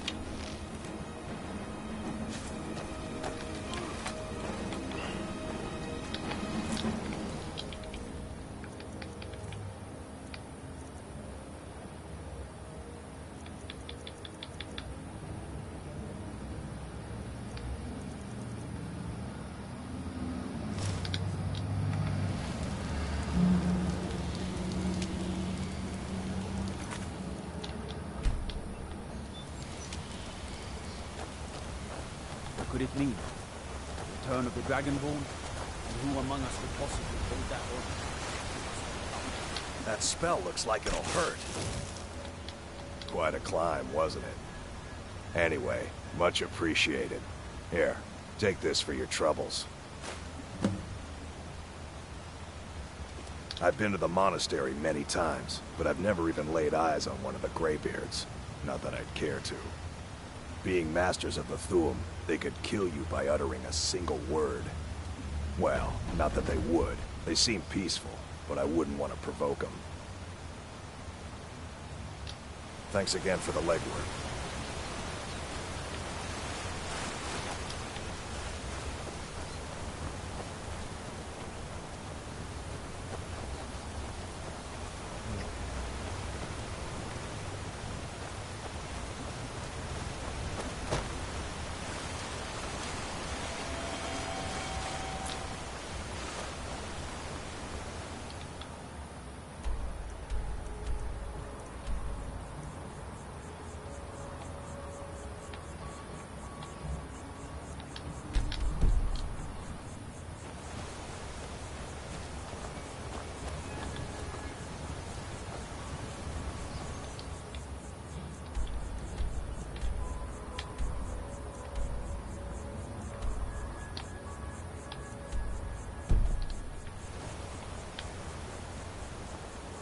By the gods, it's true, isn't it?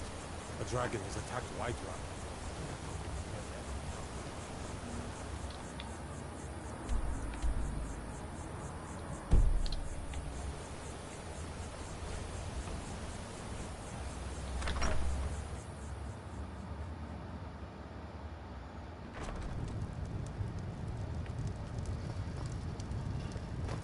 No offense, but you're not looking so good.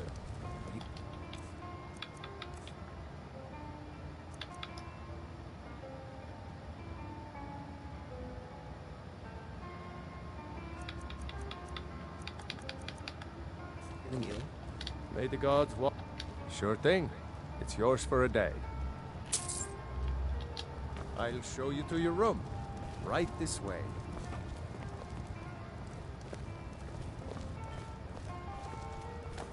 Let me know if there's anything else you need.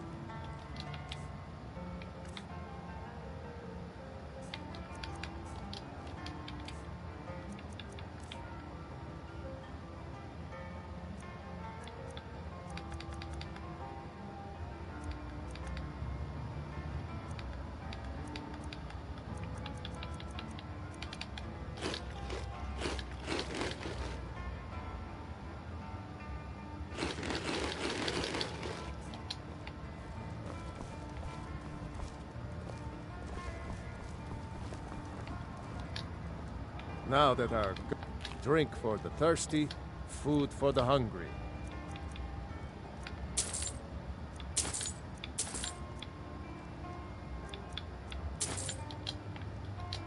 If you pass through again, stop by for a drink. Those bears are making Miss Timba so angry. Ah, such a fine day. Smell the air. Isn't it wonderful?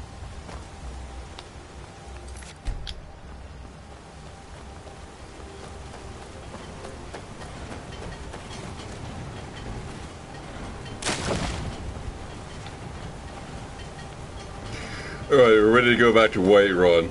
Hopefully get our affliction healed and our stuff sold and maybe a house bought.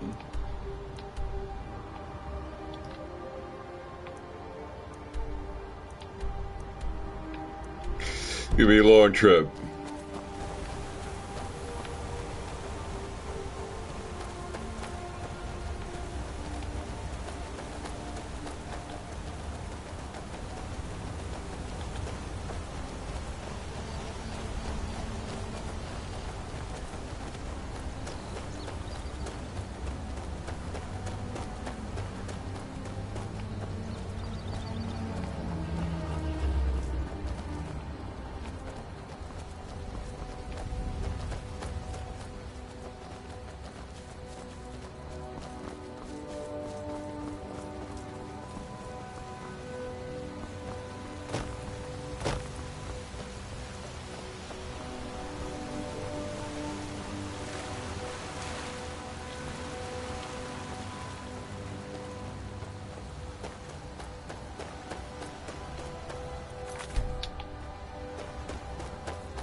along. No more stops. We need to find our way to Solitude.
Wait, I know you.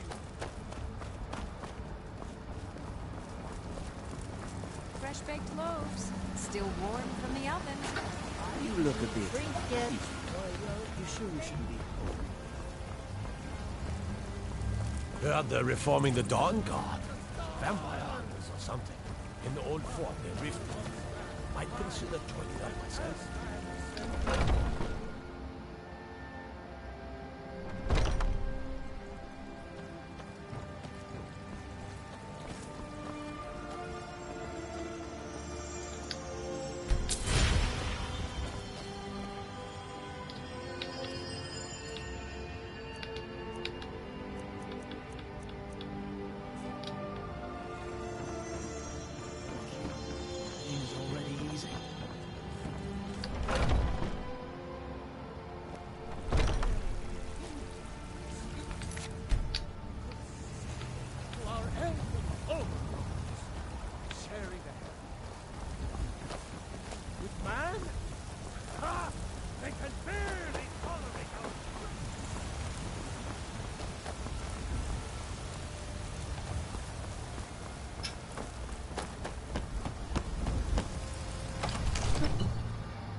Come to Dragon's Reach to discuss the ongoing hostilities, like the rest of the great warriors? I had you figured for a mage. I think you'll appreciate this.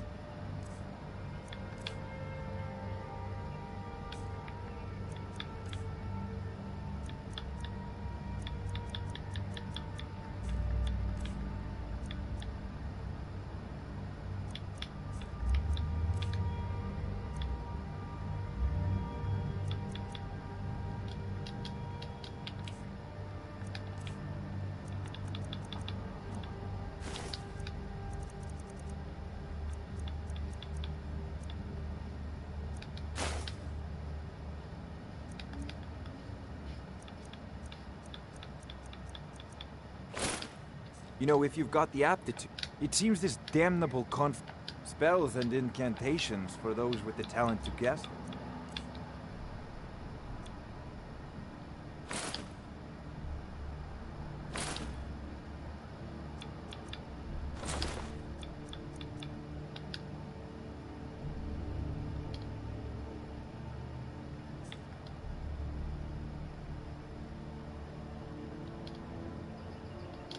Remember, your mind is the best weapon you have.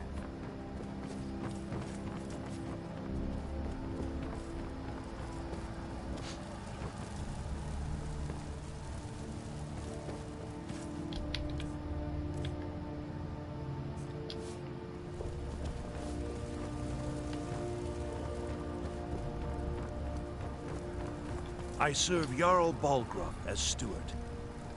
The Jarl is, as you can imagine, very busy. Perhaps I can assist you. Splendid. There's a house available right now. Wonderful. Here's the key to your new home.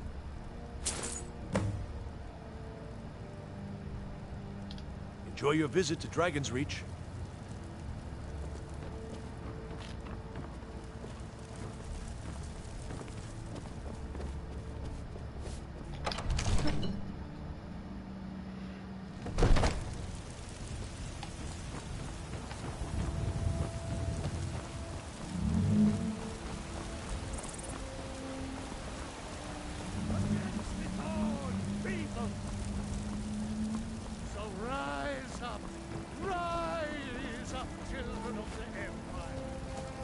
It's a shame, isn't it? I work with my mother, sell fruits and vegetables. It's fun mostly, and hard work. Do you get to the Cloud District very often? Life's hard enough with all these men proposing trinkets, odds and ends, that sort of thing.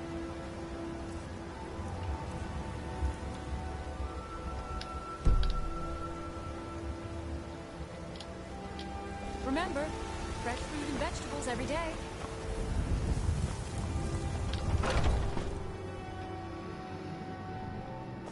Take a good look around. I'm sure you'll find what you're looking for. If not, let me know.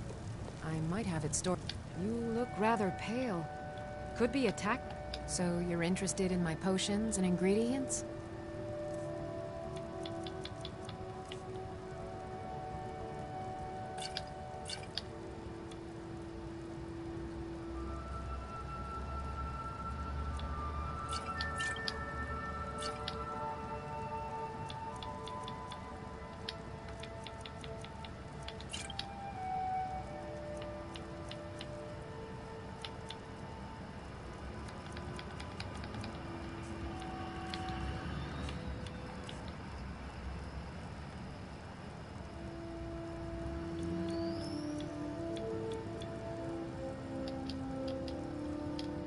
Back anytime.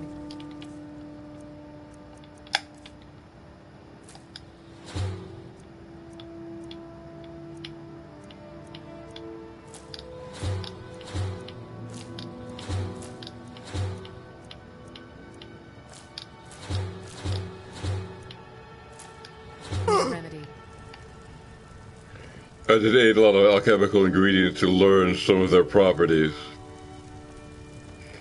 When the ingredients are mixed together with the alchemy lab, you can make potions. But doing that requires knowledge of their properties. You'll find tonics, salves, potions on my shelves. Browse to your heart's content.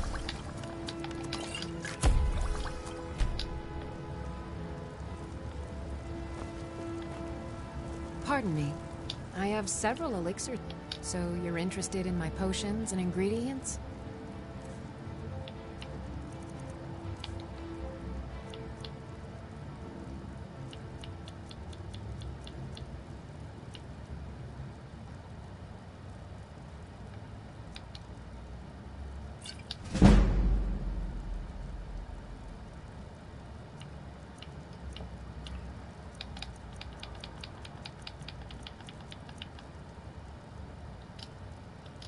Until next time.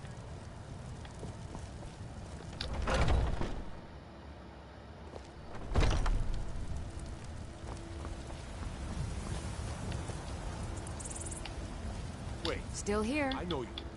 How can I serve you, my Thane?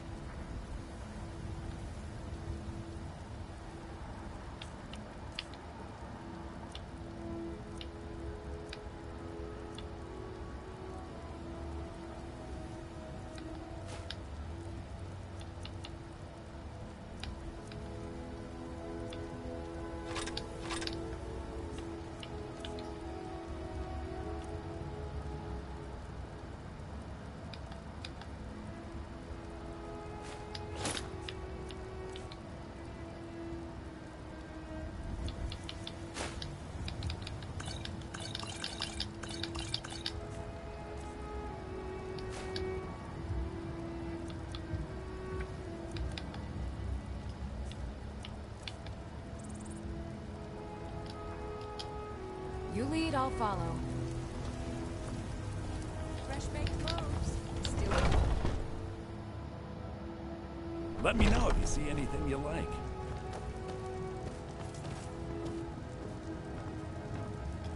Everything's for sale, my friend. Trinkets, odds and ends, that sort of thing.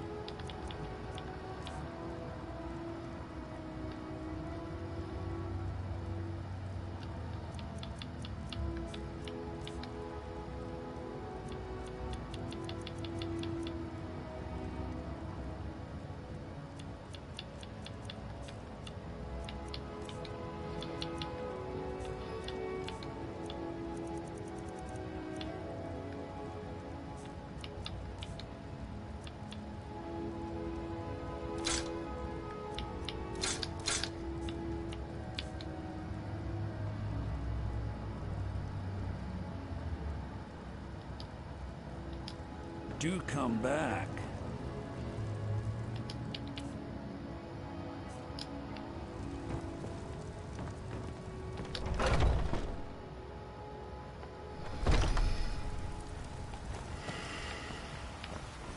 You know what's wrong with Skyrim these days?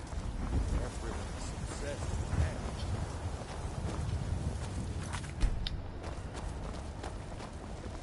that. I work for Bellathor, the general goods store.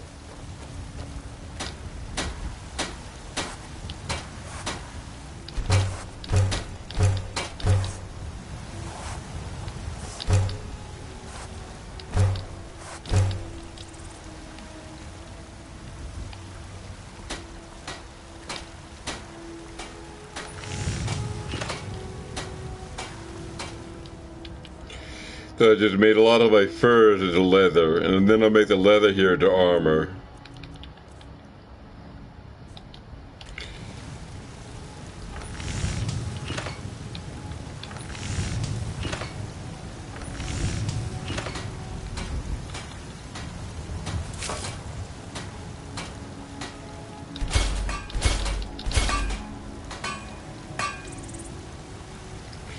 I made 3 leather helmets out of the saber-tooth pelt, and the other pelts I managed to capture.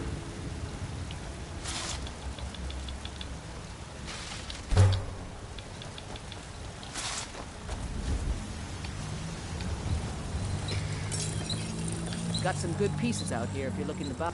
Looking to protect yourself or deal some damage.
Don't forget to check inside the shop.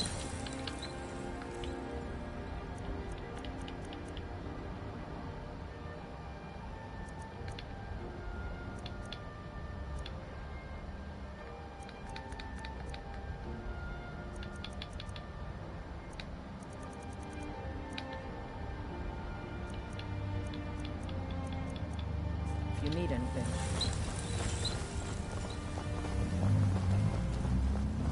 Come by Bellathor's shop at the market. I'm sure we've got something.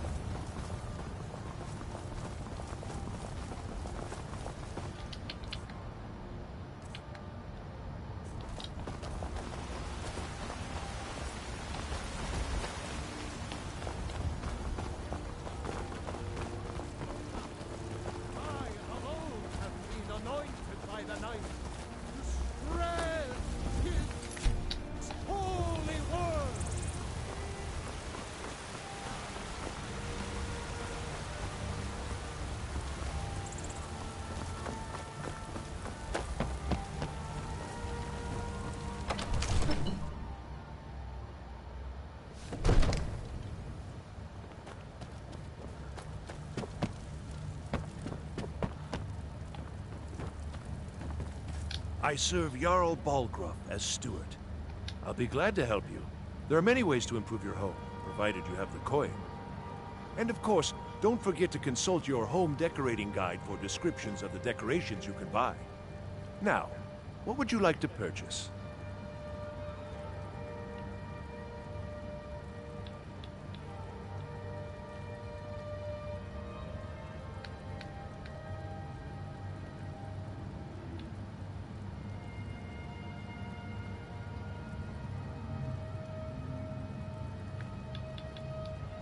Very well. I'll make the arrangements. The next time you visit your house, your new furnishings will be in place. Is there anything else you'd like to purchase?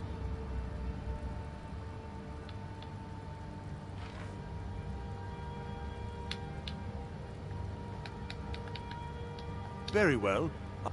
Is there anything else you'd like to purchase? Very well. Is there anything else you'd like to purchase? Very well.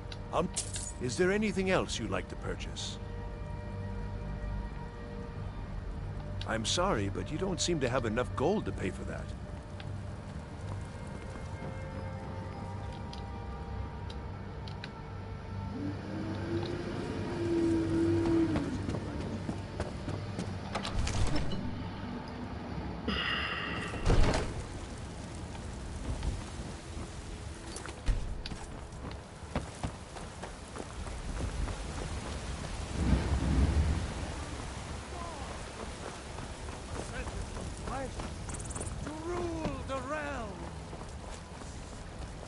It's a shame, isn't it? So I bought some decorations for my new house. From the oven.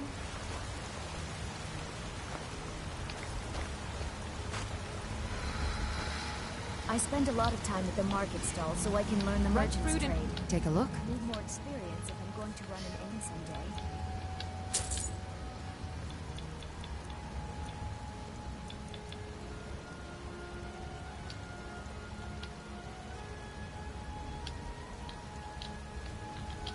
Remember, fresh fruit and vegetables every day. Finest trinkets, odds and ends, that sort of thing.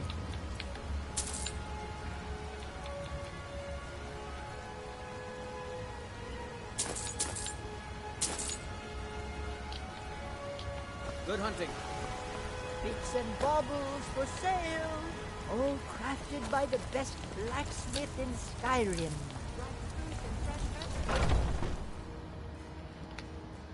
We need to wrap this up. I'm just going to conclude my business at the house, and then we'll be finished. If you're looking for a challenge, you've come to the right place. If it's work you need, let's sate that appetite, hmm?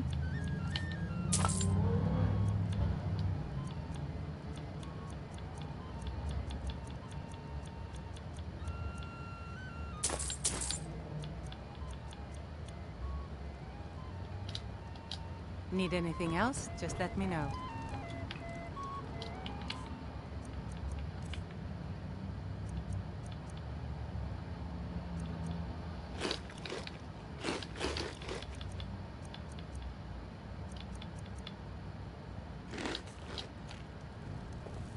The security in Whiterun is terrible.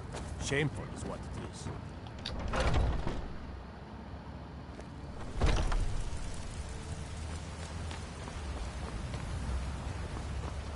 You know what's wrong with Skyrim these days? Everyone is obsessed with death.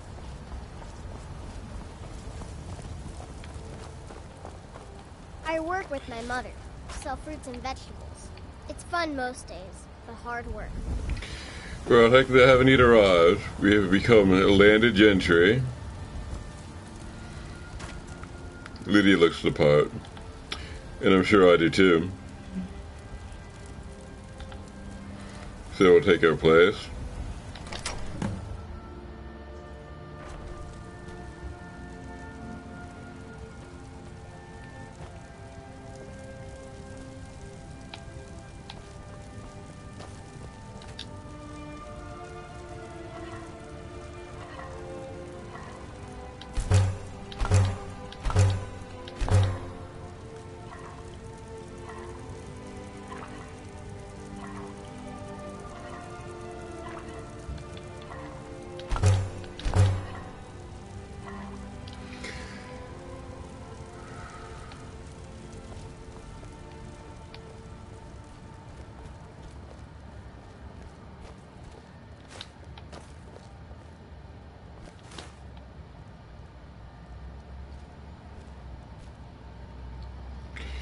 You have trouble getting enough salt, hindering our cooking.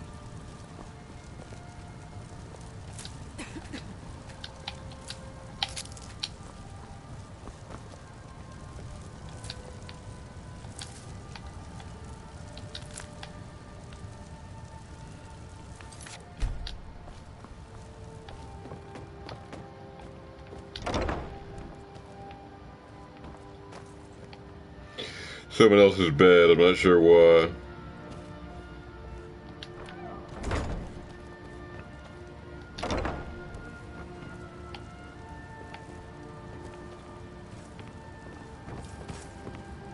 Still here. I am sworn to carry your burdens.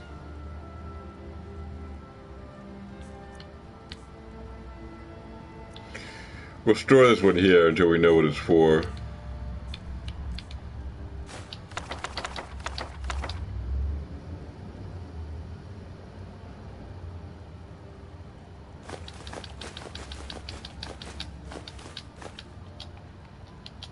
Let's get going then. We'll make this one into our bookcase.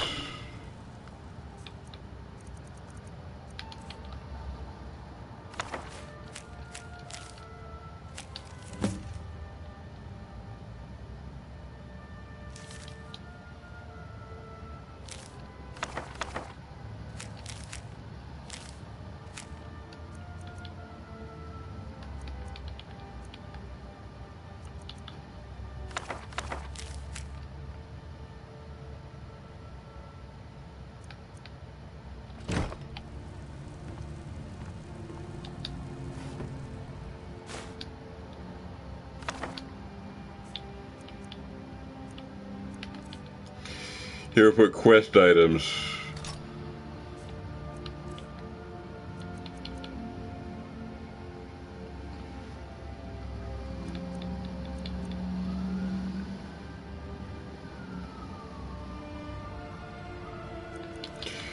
We wear this for power and warmth.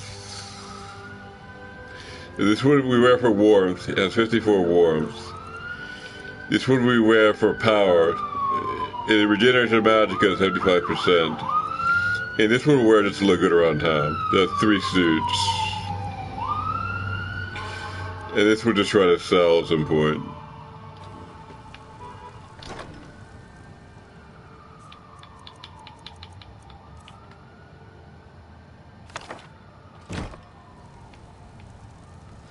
We'll take a nap on our new bed. Sleep through the day.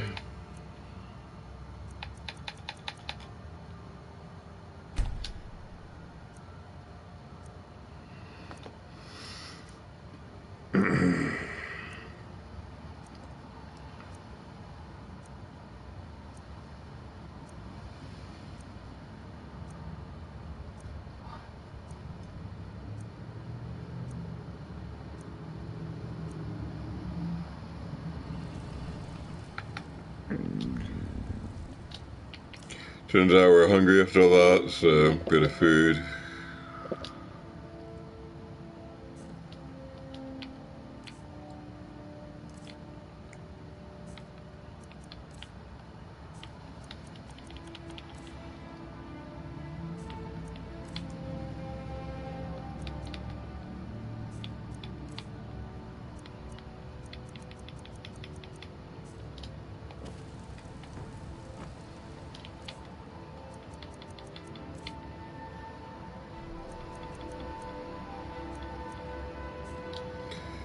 And for odd mementos, we use this one.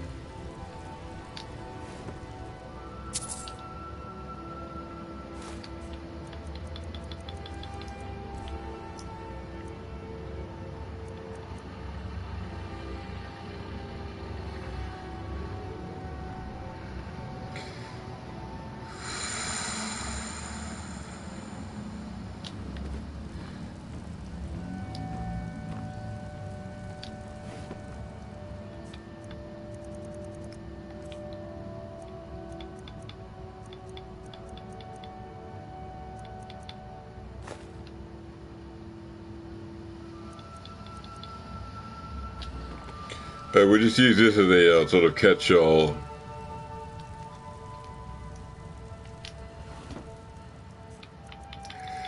For now.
Guess if we're ready to leave, then we're just gonna save and quit.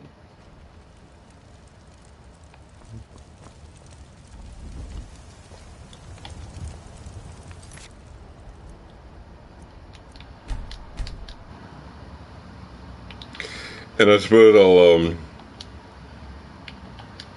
I'll actually conclude with one more book.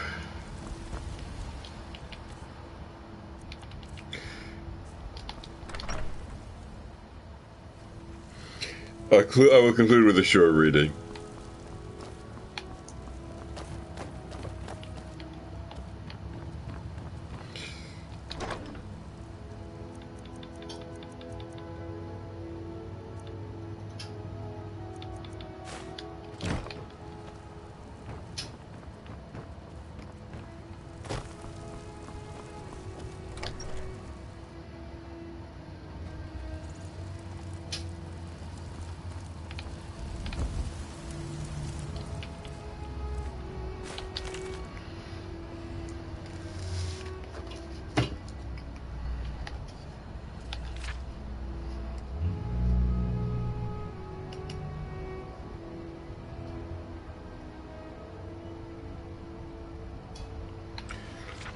Lady Bennock's Words and Philosophy. Lady Elena Bennock, former master of the Valwood Fighters Guild and head of the Emperor's personal guard in the Imperial City, has been leading a campaign to reacquaint the soldiers of Tamriel with the sword. I met with her on 3 different occasions for the purposes of this book. The first time was at a suite in the palace on the balcony overlooking the gardens below. I was early for the interview, which had taken me nearly 6 months to arrange, but she gently chided me for not being even earlier. "I've had time to put up my defenses now," she said, her bright green eyes smiling. Lady Bannock is a Bosmer, a wood elf, and like her ancestors, took to the bow in early years. She excelled at the sport, and by the age of 14, she had joined the hunting party of a tribe as Joxpa, a long-distance shooter. During the Black Year of 396, when the Poweric tribe began their rampage through southeastern Valenwood with the aid of the powers of the Somerset Isle, Lady Bannock fought the futile battle to keep her tribe's land. "I killed someone for the first time when I was 16, she says. Now, I don't remember very well. She was just a blur on the horizon where I aimed my bow. It meant no more to me than shooting animals. I probably killed 100 people like that during that summer and fall. I didn't really feel like a killer until that winter time, when I learned what it's like to look into a man's eyes as he spilled his blood. It was a scout from the Prague tribe, as surprised me when I was on Camp Watch. We surprised each other, I suppose. I had my bow at my side, and I just panicked trying to string on an arrow when he was half a yard away from him. It was the only thing I knew to do. Of course, he struck first with his blade, and I just fell back in shock." You always remember the mistakes of your first victim.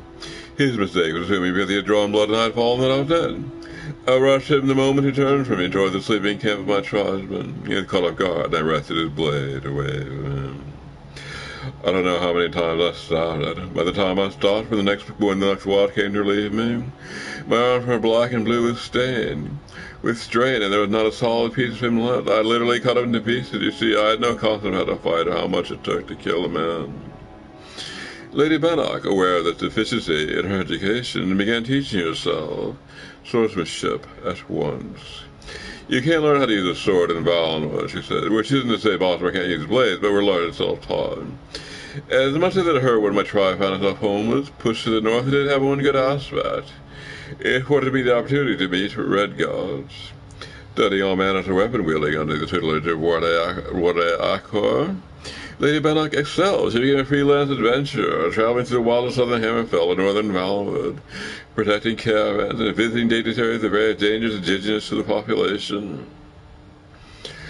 Unfortunately, before we were able to pursue her story earlier than any further, Lady Bannock was called away and urgent summons from the Emperor, such as often indicated the Imperial Guard in these troubled times, perhaps more so than in the past when I tried to contact her for another talk. Her servants informed me that their message was in Skyrim. Another month passed, and when I visited her suit, I told she was in High Rock. To her credit, Lady Bannock actually sought me out for our second interview at the sun's dusk of that year. I was at a tavern in a city called the Blood and Rooster when I felt her hand on my shoulder. She sat down at the rude table and continued to tell that it had never been interrupted. She returned to the theme of her days as an adventurer, and told me about the first time she felt confident with a sword. I owned at that time an enchanted dye katana, quite a good one of Daedric metal. It wasn't an original Akaviri, not even a design. I didn't have that kind of money, but it served my primary purpose to deliver as much damage with as little effort on my part as possible. Akor taught me how to fence. But faced a life or death situation, I always fall back in the old overhand wallow. A pack of orcs had stolen some gold from a local chieftain in Meditea, and I went looking for them in one of the ubiquitous dungeons that dot the countryside in that region. They're the usual rats, giant spiders, and I was enough of a veteran by then to despise them with relative ease. The problem came when I found myself in a pitch-black room, and all around me I heard the grunts of orcs nearing in. Waved my sword around me, connected with nothing, hearing their footsteps coming ever nearer. Somehow I managed to hold back my fear and remember the simple exercises Master Kor taught me. Listen, step sideways, swung, twisted, step forward, swung, circle, turn around, side step, swung. My instinct was right. The orcs gathered in a circle around me. When I found the light, I thought they were all dead. That's when I focused on my study of swordplay. I was student enough to require a near-death experience for either practical purposes, you see. Lady Bannock spent the remainder of the interview responding in typically blunt ways to the veracity of various myths throughout her and her career. It was true she gave the master of Valon to fight a guild when you duel with the former master with a suit of the Imperial Battlemate to trade a Jagar thumb. It was not true that she was the one responsible for the Valon Guild disintegration 2 years later. Actually, the membership of the Valon chapter was healthy, but in Tamriel overall, the mood was not conducive for the continued existence of a non-partisan organization of freelance warriors. It was true she first came to the Emperor's attention when she defended Queen Akor Acarethi the Sentinel for Breton assassin. It wasn't true that the assassin hired by someone in the High Court of Daggerfall. At least, she says, well, that has never been proven. It was also true she married her former servant Urquid after he'd been in service for 11 years. No one knows how to keep my weaponry home like he does, she said. It's a practical business. I've had to give him a raise, Miriam. The other story I asked her that she would neither admit nor refute, the one about the collapse of the Emperor's bastard. When I brought the name, she shrugged, pressing no knowledge of it. I pressed on with the details of the story. Colossus, the non-line succession, had been given the Archbishopric, the one, a powerful position in the Imperial City, in need of overall Tamriel, where their religion was honored. Whisper began immediately that Colossus believed the gods were angry with the secular government of Tamriel, and the Emperor specifically. It was even said that Colossus advocated political rebellion to establish a theocracy over the Empire. It was certainly true, it pressed on. The Emperor's relationship with Colossus had become very stormy, and that legislation passed to limit the Church's authority. That is up until the moment Colossus appeared suddenly. Without as close as a friend. Many said the Lady Benog and the Imperial Guard assassinated the Archbishop Colossus in the sacristy of his church. The date usually given was the 29th of the 3rd era of 198. Of course, responded Lady Benog, one of my serious good. I don't need to tell you the Imperial Guard's mission as protection of the throne, not assassin. But surely no one's more trusted than the Guard. Surely no one's more trusted than the Guard for such a sensitive operation, I say carefully. Lady Van acknowledges that, but merely says the details of her duties must remain secret as a matter of Imperial security. Unfortunately, the lady had to leave early the next morning. The Emperor had to do his business down south. Of course, I couldn't be told more specific. She promised to send me word with the assurance we could continue our interview.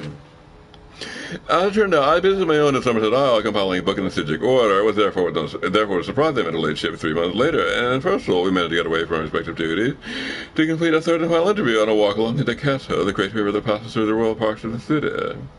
Staying away from questions of her recent duties and assignments, which I guess rightly should know the answer, I returned to the subject of sword fighting. For under hunting, she said, lists 38 griffs, 750 offensive and 1,800 defensive positions, and nearly 9,000 moves essential to sword mastery, the average. Hack and Slasher knows one griff, which is primarily key from dropping the blade. There's one offensive position facing a target and one defensive position fleeing. Of the multitudinous rhythm and inflection of combat, no less than one. The ways of the warrior were never meant to be the easiest path. The archetype of the idiot fighter is subtly imagined as subtly ingrained as that of the brilliant wizard and the sure thief, but it's not always so. In the figure of the philosopher swordsman, the blade-wielding artist, the creatures of the past, together with the sword slinger of the Red Guards, which has to be able to create and wield a blade with both the power of his mind. The future of the intelligent blade wielder looks bleak in comparison to the glories of the past. No one to enter interviews on a sour note. I pressed Lady Alina Benog for advice for young blade swinger just beginning their career. When confronted with a wizard, she said, throwing petals of Kent leaf into the Decetto, close the distance and hit him hard.